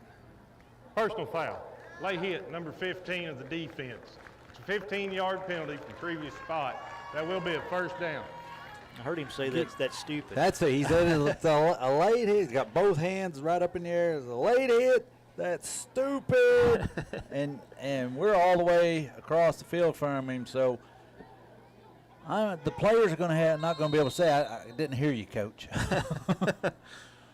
Everybody in the stadium heard him. The man has a point. He does. He does. That gives Sweetwater a first down, 1st and 10 Wildcats at their own 46-yard line. Handoff Ty Fitch. Fitch going left side. Fitch finds a seam that time. He's across midfield and then knocked out of bounds far side of there on Meigs County sideline. And we'll see where they spot him out. It's a gain in the Meigs County territory to the 49-yard line. A gain of about 5 yards on first down. So Sweetwater's staying on the Ty Fitch train at the moment. If you're watching the video, we apologize. We normally have the clock up there, but that rain, we have a little malfunction causing us to have to go without the clock, just so you're aware of why that is. There's a handoff Ty Fitch up the middle, and he gets maybe a yard, maybe two, down to the 47-yard line. Gain of 2 brings up 3rd down and 3. Clock moves, 4:45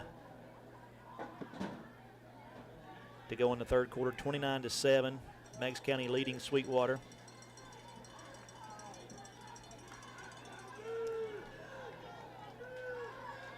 Two-back set for the Wildcats. Dacus gives to Jeremiah Parrish on the wing back, coming in motion.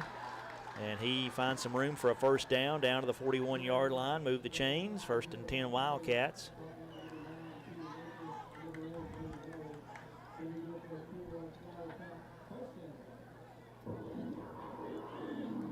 That's a player that Sweetwater needs some explosive plays from. That's Jeremiah Parrish, one of the most athletic players on the team.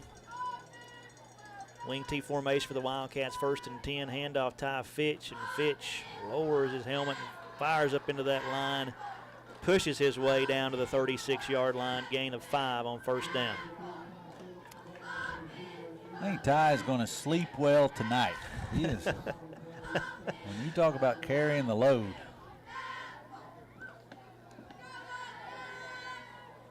Second down and 5 for Sweetwater at the Meigs County 36-yard line. 3:35 to go in the third quarter. Sweetwater driving left to right toward the scoreboard here at King Barong Stadium, Carter Field. Ball in the center of the field, wing T formation. Campbell coming in motion, but a flag.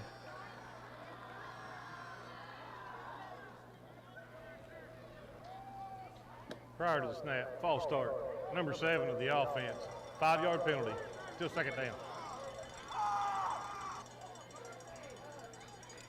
Again, you get a drive going, you're feeling pretty good, and a 5-yard penalty starts pushing you backwards.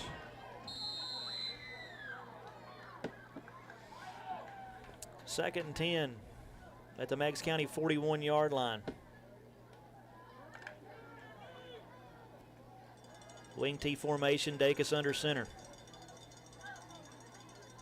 Bono, motion, they fake to him. Dacus time to throw, loads up, fires, complete to Jeremiah Paris down to the 25, to the 20, and Paris brought down at the 23-yard line.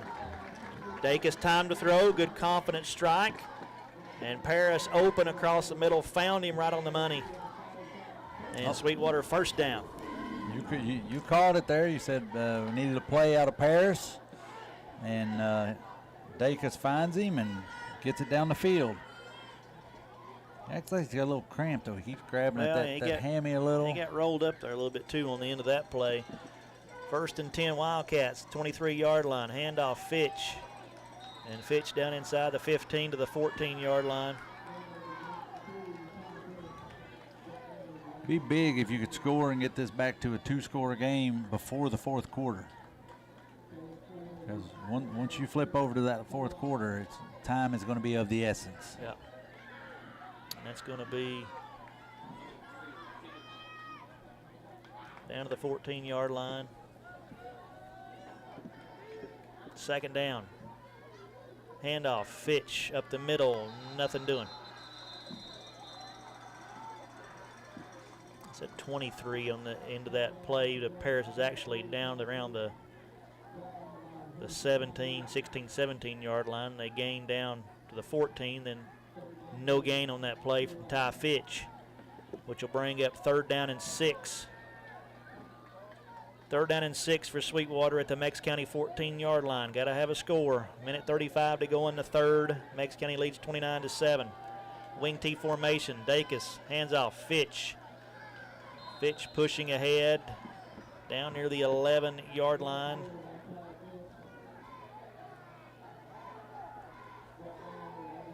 About long 2-3 yards for a first down. Yep. This is well within Cy Prince's range, but at this point in the ball game, 3 points doesn't do you any good. Yeah. Ball in the center of the field, fourth down and 3. Sweetwater at the Meigs County 11-yard line. Wing T formation. Dacus, handoff to Fitch. We got a whistle. Blowing the play dead. Timeout, Meigs County. Timeout. 55 seconds to go in the third. Meigs County leads 29-7. Sweetwater fourth down and 3 when we come back in 30 seconds. We've got everything you need for building and remodeling. Valley Building Supply. Like cabinets, flooring, electrical and plumbing. Valley Building Supply. We're here to understand and help you with your plan. Nobody takes care of you better. The right people and materials, we bring them all together. If you need it for your house, inside or out, go to Valley Building Supply. Good service, great price. Check us out online at valleybuildingsupplytn.com.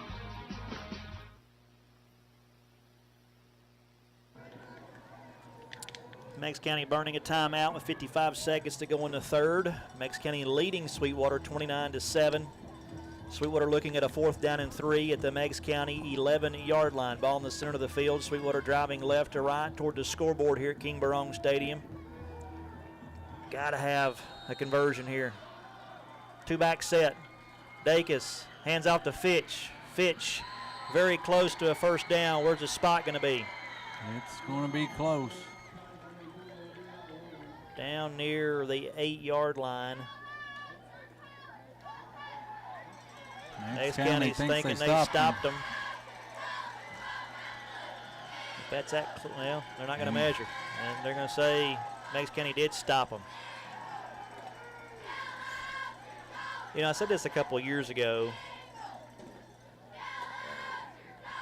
and I've asked Junior, and he said, no, it's not the case. Is there an effort to not delay the game by bringing the chains out and measuring? Because it seems like they don't measure like they used to. And if that was that close, why would you not measure that? I've been saying it for years. Somebody paid for the chains. You might as well use them every now and then. I mean, so another turnover on downs by that Meigs County defense. It'll be 1st and 10 Meigs County inside their own 10-yard line. Here's a handoff and good chunk play out across the 15 to the 16-yard line. Gain of 7-8 yards. And that may be the final play of the third quarter. The play clock is still game clock's less than the play clock. I'll say it that way. So they don't have to snap it. So that should be the final play of this third quarter, in Meigs County leading by 22 over Sweetwater. 29-7 Tigers lead over your hometown Wildcats as you listen to Sweetwater football on WMTY and WDEH. We'll be back with the fourth quarter after this timeout.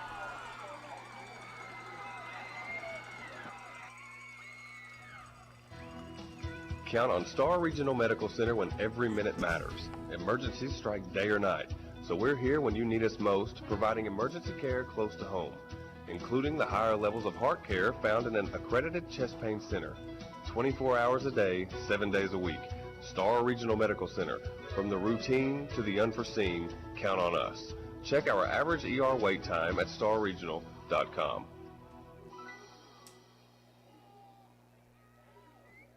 At Sweetwater Family Eye Care, our goal is to provide you with the highest quality products so you can see your best and look your best. We have the latest designs and the best options to minimize the weight and thickness of your glasses and reduce glare. We also have a great selection of safety glasses and sports glasses so your eyes can be protected no matter what comes your way. We also fit contact lenses for many different types of vision problems. No matter what you need, we are here to help you find the ideal solution. At Sweetwater Family Eye Care on Highway 68 in Sweetwater. Try us and see.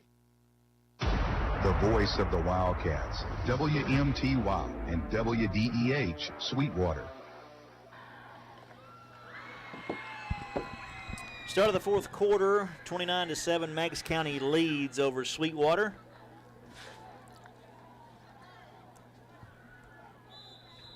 We swap ends of the field.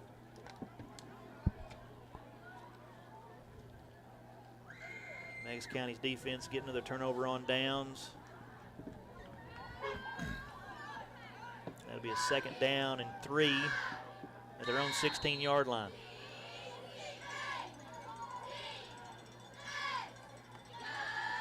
Caden Brewster in shotgun, takes a snap, play fake, going to keep it big, hole up the middle out to the 25 to the 30, 35, 40, 45, across midfield, and drug down at the 47-yard line. Isaiah Stiles on the tackle, but not before Caden Brewster rips off a big one into Sweetwater territory.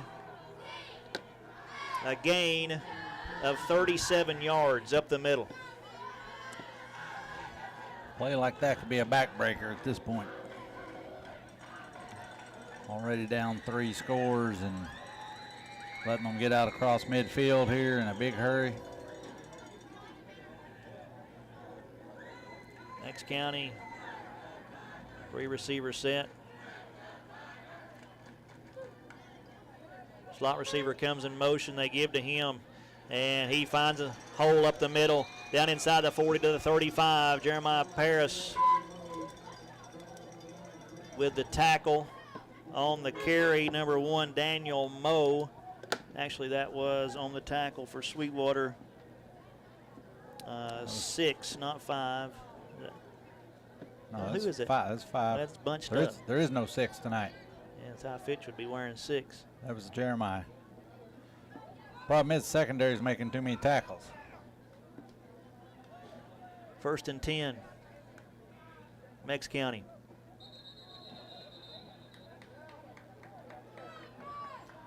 believe. Prior to snap, false start. Number 32 of the offense. That's 5-yard 9. penalty. Still first down. That was 9. 9 It made would be Jackson Powell. It certainly doesn't look like a 9 on the front of that jersey right now, does it? Well, the mud's connecting places in the number that shouldn't be connected. After the penalty, 1st and 15, Meigs County. Sweetwater 42-yard line, end around, and down to the 35-yard line. Jackson Powell again on the tackle.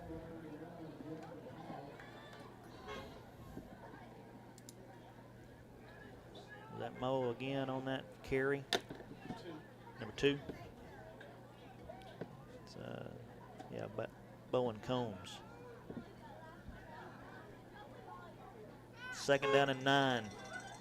We're down to 10-15 to go in the ball game. Meigs County leads 29-7 with the football over Sweetwater. Down into Sweetwater territory. 2nd down and 9 at the Wildcat 35-yard line. Busted play, but Brewster going to keep it. He's going to make something out of it. Down to the 30, 25-20, 15, 10, 5. Knocked out of bounds. Caden Brewster was supposed to give that football, but nobody was home, so he took off and run with it and turned it into a big gain. Down to a goal-to-go situation for the Tigers. They say he was out of bounds at the 4-yard line. 1st and goal, Meigs County at the 4. Guess he figured if nobody else wanted it, he'd just take it himself.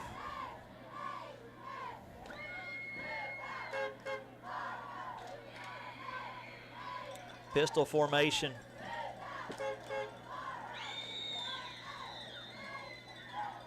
And before the play. I don't know who's blowing the horn in the stands, but that needs to be put away, please. Mr. Rowe getting on him. Appears to be some type of air horn in the stands, and he told him to put that away. We'll readjust our background mic here a little bit. We took that down when the weather was coming. Rain was pouring in. Sounds like the horn's right down below us. It does. So now here's 1st and goal from the 4. Pistol formation, and before the play, flag.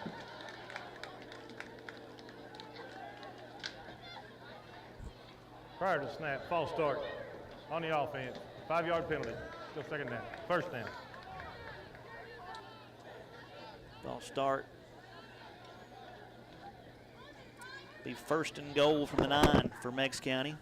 Now the background rack's falling around. Been one of those nights, equipment-wise, Artie. Hey, big shout out to Jamie Smith listening in tonight out on the farm. He's in reference to our White Hat, Mr. Rowe, being a Kentucky fan. Jamie said something about Shane being dropped on his head as a baby or something. 1st and goal, Meigs County at the 9. Handoff up the middle, straight through, easily into the end zone. Touchdown, Meigs County, Ethan Shaver. Man. They get the nickname Moses after that, because Red Seas parted on that one. It did indeed. Is there a flag down? No. Rowe was headed this way, and so they reached for that hip like he's turning the mic on, but no flag. Touchdown the stands. 35-7 Meigs County. Meigs County going to line up and go for 2. Ricker going to take the snap. There's a snap straight ahead. Ricker easily into the end zone. 2-point conversion, good for Meigs County. It's now 37-7.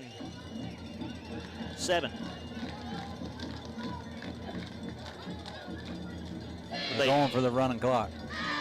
Yeah, I think so. I was wondering why go for 2 there, but 30 points, right? Yes. So that is now a 30-point lead. Yep.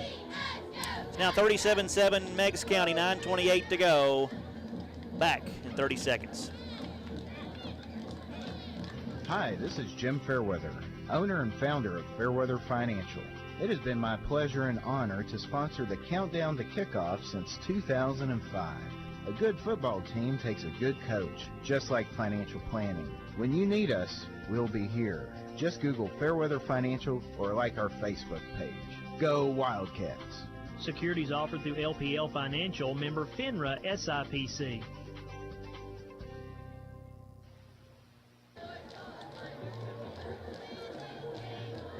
Six-play, 91-yard drive for Meigs County. Took 3 minutes, 20 seconds off the clock. Shaver with a 9-yard touchdown run. Ricker, 2-point conversion, good. And with 9:28 to go in the ball game, it's Meigs County 37, Sweetwater 7. And to Artie's point there, the point of that 2-point conversion for our perspectives, it gives Meigs County a 30-point advantage. And so 30 points is a threshold that'll get that continual clock running unless Sweetwater gets it under 30 points. And, you know, from the Meigs County perspective, he's looking at quicker this game gets over, the fewer plays his guys have to play, the less chance of injury. So, yeah, get the game over as quick as you can. Goins to kick it away. Short end over end, taken at the 27-yard line. Returned out to the 35, to the 36. Before he's brought down on the return, Colt Carell. And so the clock moving. We approach 9 minutes to go in the ball game. Looking ahead, next week, Meigs County will host Brainerd. Sweetwater will be on the road, another region game at Austin East. Been a while since we made the trip to Austin East. It has. I think the last time we done that was Chuck Morgan still. He was on the call with us. No, I don't think so. There's a handoff. Ty Fitch out across 40 to 41. I know he was one time to Austin East. I remember him beating the counter and scaring everybody in the press box to death.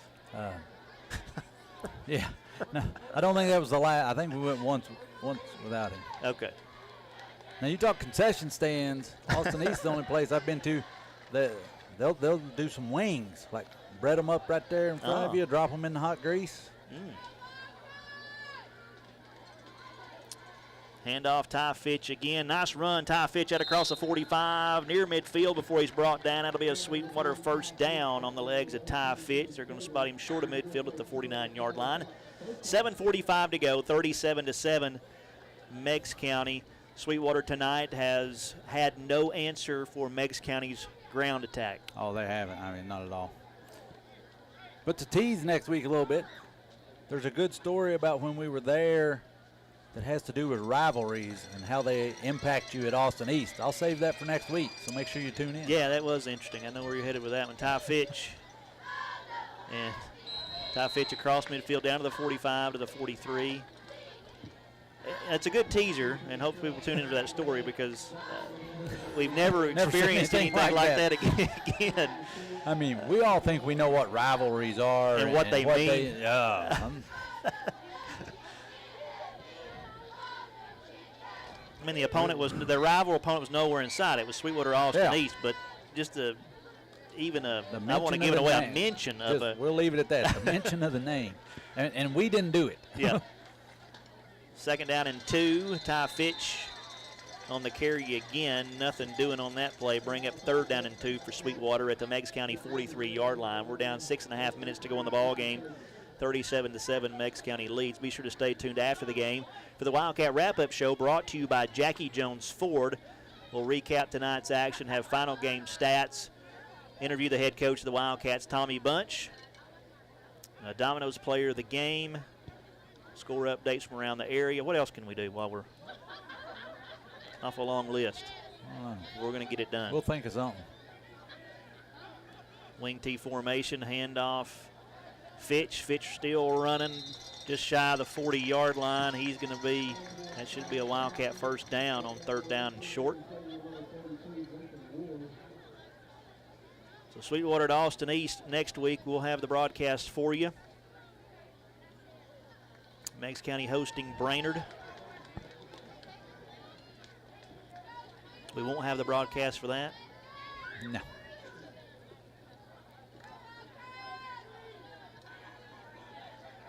Three receivers split out wide.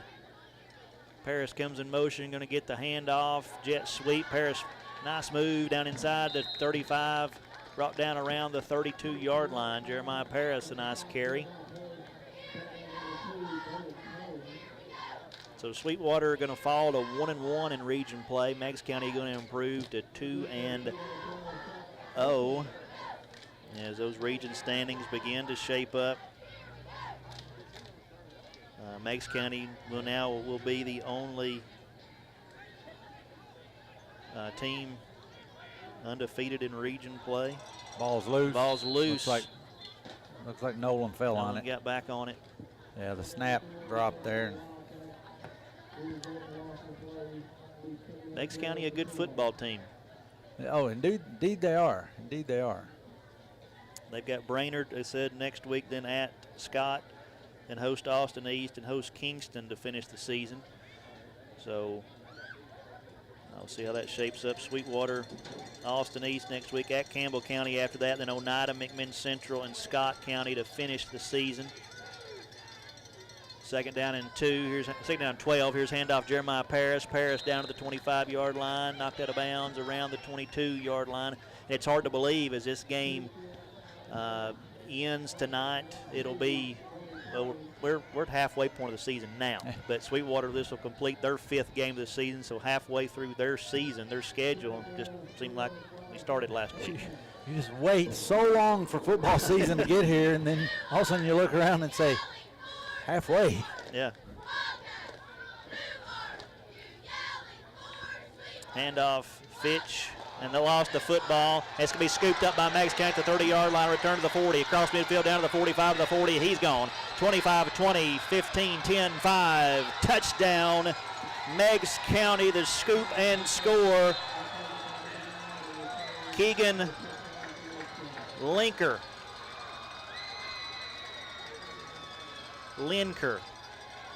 That's it. Keegan Linker. Todd got the first down on the previous play. That play lost the football, and Linker picked it up, took it at 70 yards to the barn. Yeah, he took a pretty good shot there. Makes it 43-7. Not like this. The guy's been hit as many times as he has. Yeah. I can't get mad at him. I mean, he's took a pounding all night, and he took a good shot right there. And players shaking up for Meigs County on the play, able to get up and come off the field in his own power. Mason Ward. I'll tell you the thing, the only thing that's going to need a bigger rest than Ty Fitch after tonight is this field. Yeah, really. And it helps. The Cats are on the road the next 2 weeks, so 3 weeks before another home game. Junior high is playing on the road in the playoffs, and most likely will have to play both games with, on the road. And so after the JV game here Monday night, the field is going to get a much-needed rest. Linker with the defensive scoop and score, 70 yards for Meigs County. Tigers now 43-7 on top of Sweetwater, 3:23 to go. Howard in for the extra point try.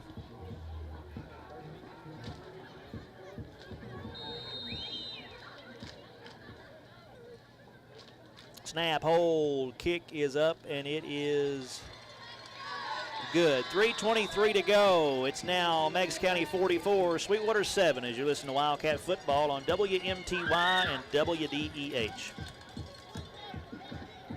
At Sweetwater Insurance Agency, we like to think of our customers as friends and family. Sweetwater Insurance Agency has served this area for over 100 years, providing security for people like you and me. We are located under the red roof at 118 West North Street, or you can give us a call at 423-337-5088. And you can even email us at agent@sweetwaterinsurance.com. Sweetwater Insurance Agency represents many fine insurance companies, including Farmers Mutual of Tennessee. This is Harris Lovingood inviting you to contact us for all your insurance needs.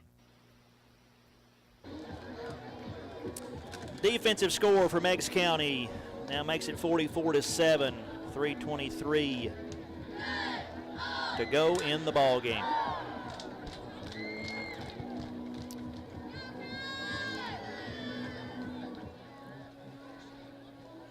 Well, it looked, throughout the first half that Meigs had the advantage, but Sweetwater was hanging in. But in the second half, it's been all Tigers. Well, throughout the game, and I said it a couple times, you just felt like Sweetwater was having to work for every yard that they got. Meigs County, not so much. They was gashing Sweetwater, and you just knew Sweetwater had just a small room for error, or this thing was going to get out of hand. That's what we've seen. As the kickoff goes out of bounds. I'm telling you, I go back to that series where Meigs County, kicked off to start the third quarter. Goins kind of whiffed, and it was just a 1-yard kickoff, and Sweetwater got the football 1st and 10 at the Meigs County 41-yard line and was only able to get a yard of that drive and give it back to the Tigers. Not scoring points there was huge. It was. And right now on this penalty, Sweetwater's going to make them kick it again. Yep.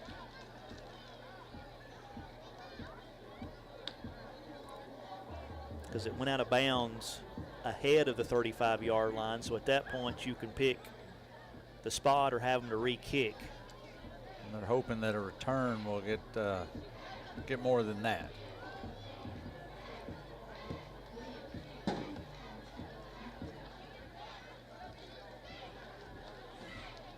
So Meigs County will back up to the 35 and kick it off. Goins will tee it up again.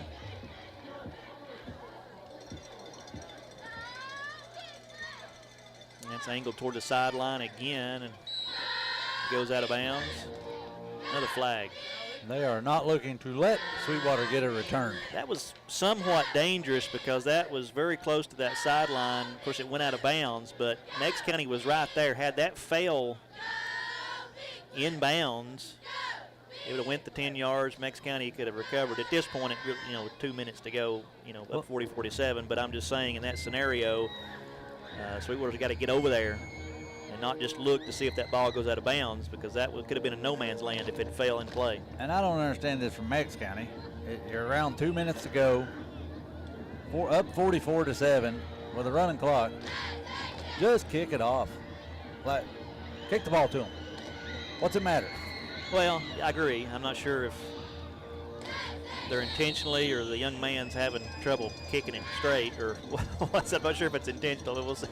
Sweetwater does end up a better field position after all that's said and done. 1st and 10 at the Meigs County 49-yard line. Here's handoff, Ty Fitch. Big hole down to the 45 to the 40, 35-30, 25, and brought down from behind. Horse collar flag on the end of that. Has brought down Ty Fitch to the 23-yard line. The penalty is going to be on number 21, Eli Hope, on the horse collar tackle. Is what it should be, I believe. Oh, yeah, that was definitely the call. Got to be. It was textbook. You're going to what a horse collar should be. Tackle that's inside the 30, so it'll be half the distance.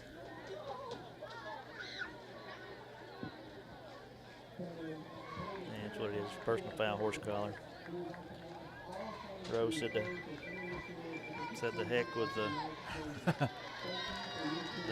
the mic. Yeah.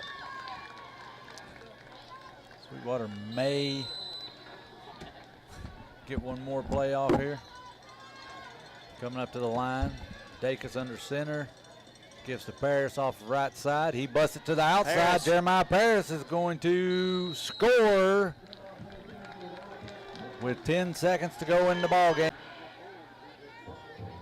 And we're going to step away back in 30 seconds for the end of the ball game.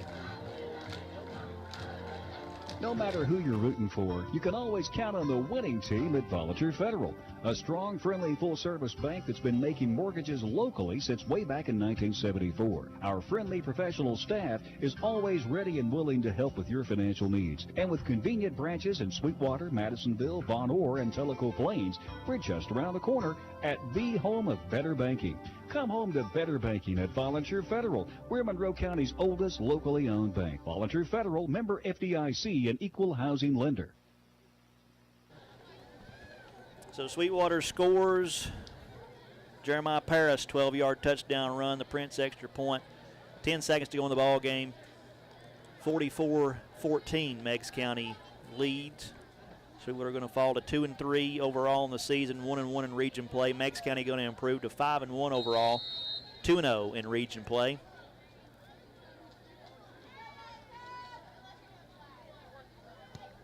There's the kick. High, short kick taken at the 22-yard line. 25. And brought down at the 30-yard line on the return there for Meigs County. Adams. Excuse me, that's not Adams, that's Morgan, Cornelius Morgan. That's going to do it. That'll be the final play of the ball game. Meigs County dominates here. King Barong Stadium tonight to defeat Sweetwater 44-14 at the final. With a win, Meigs County improves to 5-1 overall, 2-0 in region play. Sweetwater with a loss falls to 2-3. Overall now 1-1 in region play. Meigs County 44, Sweetwater 14. We're going to step away. We come back after the break. It'll be the Wildcat Wrap-Up Show brought to you by Jackie Jones Ford. Stay with us. Fall is here. Is your home ready for cooler temperatures? C&E Heating and Air Conditioning has you covered with top quality Amana products. Amana, America's brand for comfort. Enjoy easy financing, year-round support, and unbeatable warranties. With nearly 50 years serving our area and an A+ Better Business Bureau rating, you can trust C&E. Call 423-745-0424 or visit cnehvacathens.com today. C&E Heating and Air Conditioning. Jackie Jones Ford in Sweetwater makes service simple. Got a recall? Our mobile service team comes to you. Just call Caleb at 423-337-5066 to schedule. Need regular service? We'll pick up and deliver your vehicle. No hassle, no waiting around. We do it all and keep you updated every step of the way. Convenience, reliability, and service you can count on. That's Jackie Jones Ford of Sweetwater.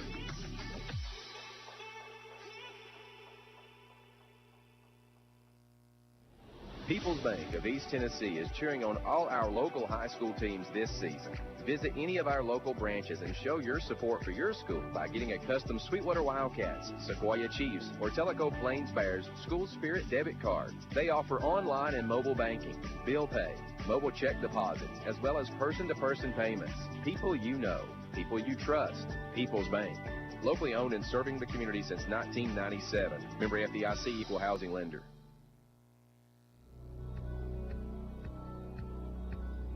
Hey, Sweetwater, it's Dominic from Domino's, and it's time! It's football time in Tennessee! We're back once again and proud to be the sponsor of the player of the game of the mighty Wildcats. Let us be your tailgate special or after-game meal. Go Wildcats!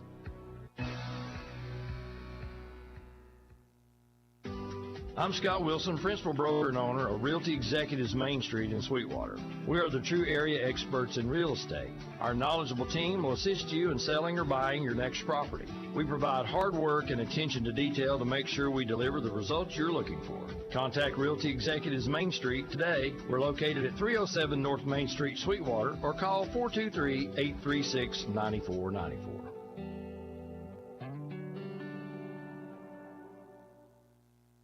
Tennessee Metal Products in Sweetwater is your source for top quality metal roofing, locally owned and operated with competitive prices and personal service. Choose from 16 colors of metal roofing panels, traditional or standing seam, smooth or textured, all Energy Star certified. They also carry metal board and batten siding and vented soffit. Located on Murray's Chapel Road in Sweetwater, call 423-351-1141 or visit tnmetalproducts.com. Tennessee Metal Products, built to last, close to home. This broadcast is a copyrighted production of Horn Radio, LLC. Any use of this broadcast without the consent of Horn Radio is prohibited. The voice of the Wildcats, WMTY and WDEH, Sweetwater. The Wildcat Wrap-Up Show, brought to you by Jackie Jones Ford. The best dealership experience guaranteed.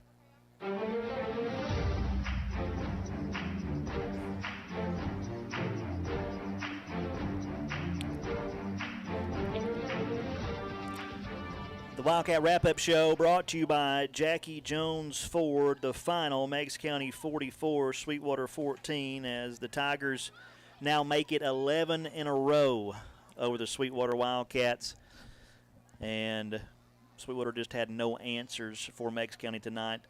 The running game with Ricker and Brewster and that offensive line, Sweetwater just had no answers for that. Yeah, as we said there, the Meigs County O-line was kind of the dominant force in this ball game. Not taking anything away from those backs. Those dudes can run, but they had holes to run through. Yeah. Yeah. And so Sweetwater, I mean, they showed some signs there, as you said, even at the 22-7 score, you know, Sweetwater somehow, with the short field they got, they go down there and score. I mean, they're right there. They've got some momentum. But they just couldn't, outside of the one scoring drive, they just couldn't convert. And, you know, they were 2 for 3 on 4th down in the first half. But when we get the stats, I'm sure that percentage went way down in the second half as they just, several turnover on downs, just could not convert and turn anything into points. Yeah, in the first down, those were pretty much choices. Let's go for it on 4th down. By the time you got into the second half, it was you got to go on 4th down. And as you pointed out a couple times, that opening drive of the second half, getting the ball on the plus side of the 50 and coming away with nothing, kind of felt like the turning point in the game. Yeah, that was huge. I mean, I felt like if you done something right there, okay, then you got yourself a ball game. But the fact that you got it, started the drive in Meigs County's territory at the 41, and with the penalties and everything, you only muster a yard out of that drive and give the football back to Meigs County, no points. Then that's when Meigs County drives right down the field and scores a touchdown to go up 29-7. At that point, you felt like maybe it was out of reach, and any chance, you know, still time there, but it just felt like that's when the game went from you're getting beat to, all right, you're a big uphill climb now. Yeah, and like I said, the Sweetwater offense is built for ground and pound. A 2-score deficit is you know, still doable. You start getting to three scores or more into the second half, and you're just asking a lot that you're just not equipped for. And so Sweetwater losing 44-14 tonight, going now to 2-3 overall, 1-1 in region play. Meigs County improving to 5-1 overall, now 2-0 in region play. Sweetwater will have a matchup at Austin East next week, another region opponent. Meigs County will host Brainerd. Now joined by the head coach of the Wildcats, Tommy Bunch, and coach. It turned into talking about the field here, a sloppy mess tonight. How did that affect? You know, they got the game started. Meigs County drove down, scored on you, and then you hadn't touched the football offensively yet. How did you handle that delay?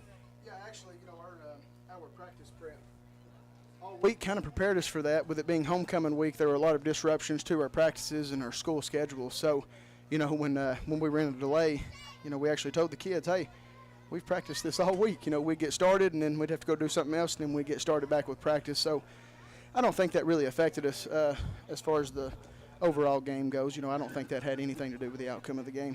Yeah. The outcome, you had no answer for their running attack. You know, number 7, number 5, good runners. That offensive line blocked well for them. Yeah, you know, credit to them, first of all. You know, they do a good job. They believe in what they do. They're going to run the football between the tackles, and as you said, you know, they're good up front, and they've got 2 really good runners in the backfield in 5 and 7, and so credit to them. You know, we didn't fit gaps like we needed to tonight in order to slow their run game down. Also, don't feel like we really we didn't create turnovers the way that we need to. You know, our defense has thrived all season so far, even in games that we lost. By creating turnovers, and we weren't able to do that tonight, even in sloppy field conditions. And so we're going to have to revisit that part of our game too, defensively, because that's something that we really need on that side of the ball. A couple penalties that we've not seen, your team's not committed this year, that really hurts. There was 2 illegal formation penalties. Can you explain what happened on those? Yeah, I mean, one of them, I think the our player just checked with the wrong referee, to see if he was on the line. It was just a mistake, you know. The other was we had 5 in the backfield, and it was just a mess up, and that's on us. We've got to work those formations better, or motions better, so that we don't have those illegal formations, and so that we don't have those illegal procedure calls. One area we thought was so crucial, and I wanted to get your thoughts on it. You come out of halftime, Meigs County, the short kick, only a yard kickoff, and you get it in their territory. You wasn't able to do anything. We felt like, you needed to score right there, and it seemed like the game really, at that point, took an even further turn. What do you think about that moment? Yeah, I thought so too. I thought up until that moment that, we were very much in the game still, and as you said, that kind of sucked the wind out of our team when we weren't able to punch that in. But we shot ourselves in the foot. I don't know what the stats are, don't care, but it seemed like we were able to move the ball on them some, and then we would get in their territory and close to the red zone or right at it, and then we would do something to put us behind the chains, and we're just not set up to play behind the chains right now, and so we've got to eliminate those self-inflicted wounds. The game plan tonight, get on Ty Fitch's back and let's ride him. Just talk about the effort he put forth tonight. Yeah, Ty's an amazing kid. He's a good football player. He's an even better person. But he, I told him during the rain delay or storm delay or whatever, I said, hey, about 30 minutes ago, this game became yours. You're that guy that's you're a mud type runner, and I believe that still. He's a workhorse guy, and I'm gonna credit the guys up front too. I thought they did a good job at times of opening up some holes for him, and got a couple of our runs working, and so credit to those guys too. But Ty Fitch is, he's that blue collar guy, and he showed a lot of that tonight. On a lighter note, and I know you've not paid much attention to this, but a lot of work has went into this field, and that thing got destroyed tonight, so you're going to have to work on that, aren't you? Yeah, I don't know what I can do about that. I'm going to call my buddy Dylan Prince and see what suggestions he has. Well, no rest for the weary. You got to turn around and you head to Austin East next week for another region game, and I know got some things you want to correct after this week, but looking forward to that game up at Austin East. Yeah, we are too, and that's the message in the locker room just a second ago is, this one stinks. This is not what we wanted tonight. It's not what we worked for. This is a bad taste in our mouth. But we've got a lot of season left and a lot of good things left that can happen for our team. By getting our win last week, we put ourselves in a position to be able to host a playoff game still by running the table in the rest of our region. So we do still control that part of our destiny, and with a little luck, who knows what else might happen. But we've got to get past Meigs, and as far as I'm concerned, we'll go back and look at the film as coaches tonight, players on Monday, and we're going to get focused on Austin East, and we're going to try to win that second region game. Coach, thank you for your time. Hey, thank you guys. Go Cats. Sweetwater head football coach Tommy Bunch, his team tonight ran into a good Meigs County team. They lost 44-14 the final.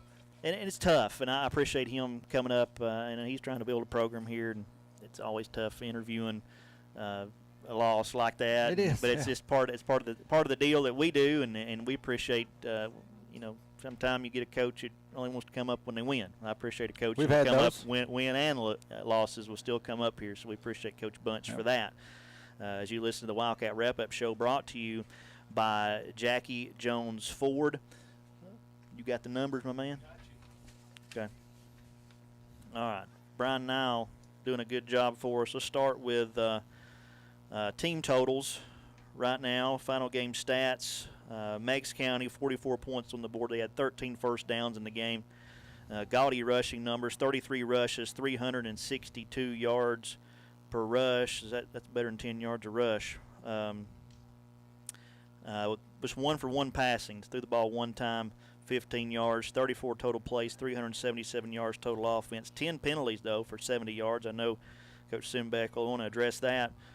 10.9 per carry on that. Thank you, Artie, for the quick math. Third down conversions for Meigs County, 3 for 4. They didn't have to go for it on fourth down. Time possession, 18 minutes, 9 seconds. Sweetwater, 14 points on the board, 11 first downs. They ran the ball 47 times for 210 yards rushing. I mean, that's nothing to sneeze at for Sweetwater. They certainly had to work for those 210, but 210 yards is 210 yards rushing. 1 for 2 passing for 23 yards.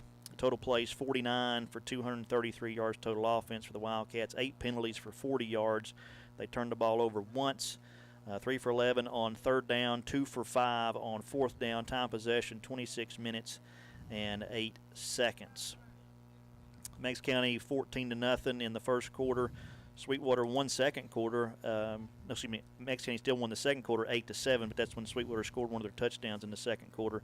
It was 22-7 at the half.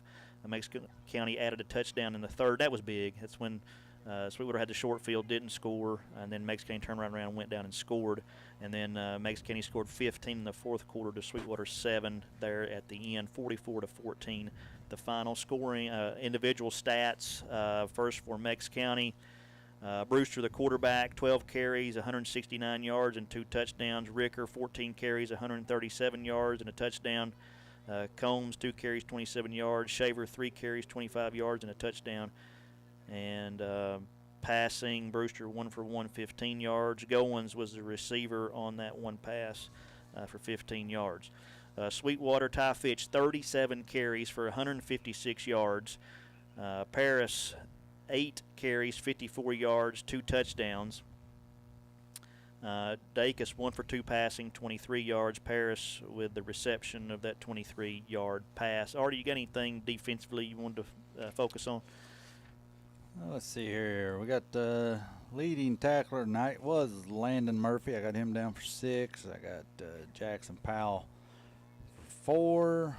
Bono 3. Will Watson with 3.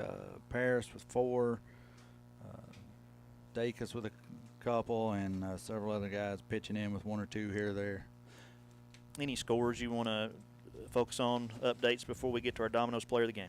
So next week's opponent, Austin East, they lost their region matchup tonight with Kingston. Kingston wins that 34-13. McMinn Central's hosting Cumberland County at halftime. Central was leading 28-0. Scott hosted Cumberland Gap and won big 50-16. Sequoia went to Hickson, lost 33-0. Tellico was on a bye this week. Greenback lost a close one at home, 27-20 to Eagleton Academy. Halftime in Harriman, Midway leads 21-12. Rockwood Oliver Springs are in overtime, tied at 21. Bledsoe County is hosting Polk County, 35-14 Bledsoe in the fourth.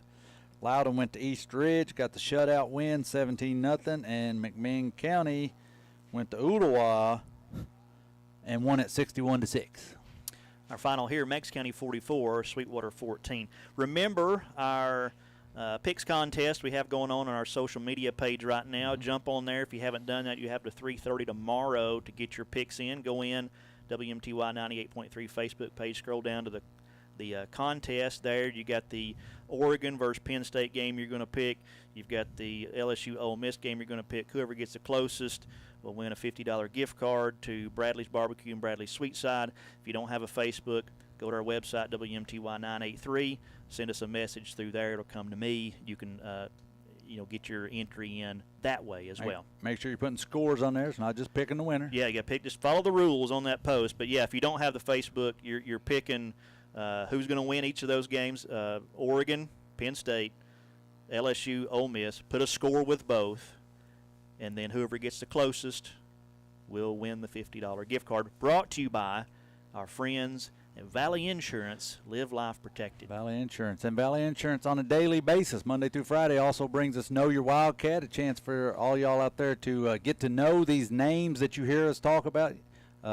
Interviews with all the guys, and you get to know them a little bit better.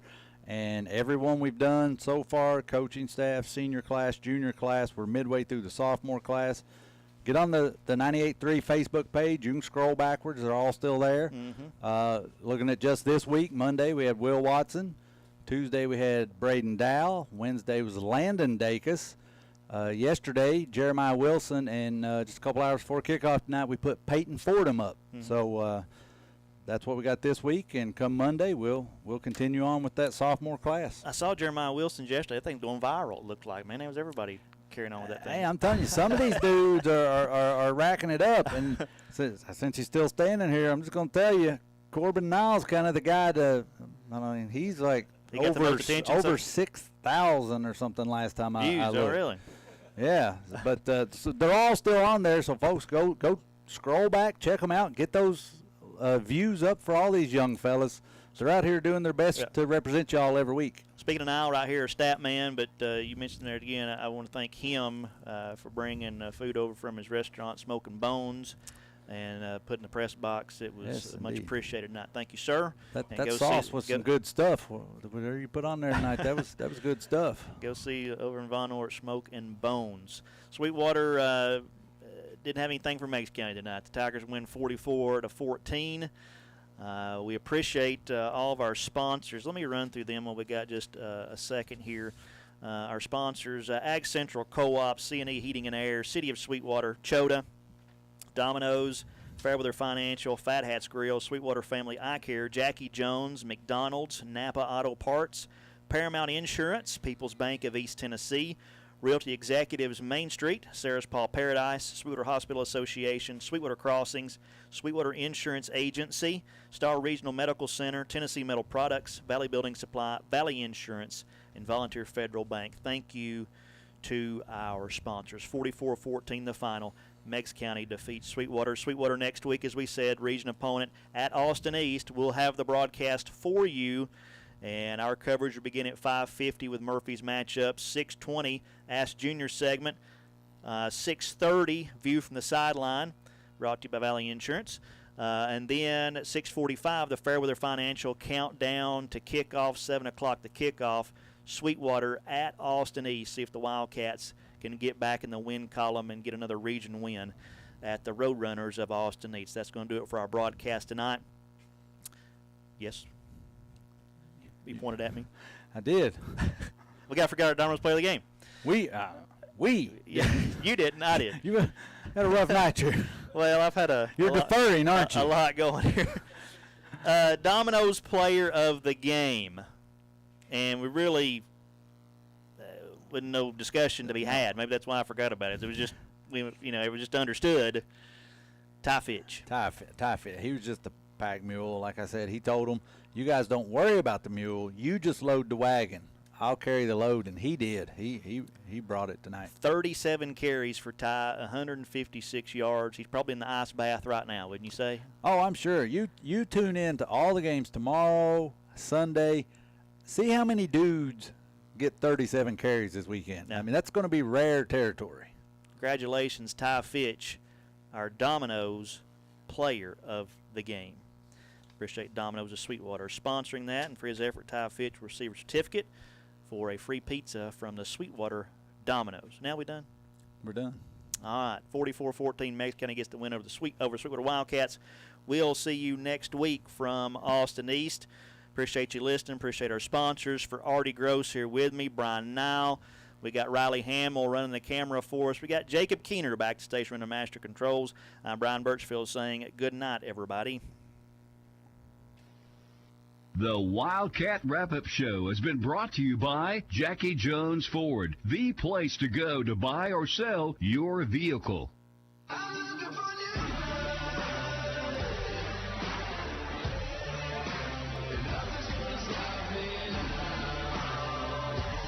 You've been listening to Sweetwater Wildcats Football, a presentation of Horn Radio Sports on Oldies 98.3 FM WMTY. Tonight's game has been brought to you in part by Ag Central Co-op, C&E Heating and Air Conditioning, City of Sweetwater, Chota Community Health Services, Domino's, Fairweather Financial, Fat Hats Grill, Sweetwater Family Eye Care, Jackie Jones Ford, McDonald's, Napa Auto Parts, Paramount Insurance Services, People's Bank of East Tennessee, Realty Executives Main Street, Sarah's Paul Paradise, Sweetwater Hospital Association, Sweetwater Crossings, Sweetwater Insurance Agency, Star Regional Medical Center, Tennessee Metal Products, Valley Building Supply, Valley Insurance, and Volunteer Federal Bank.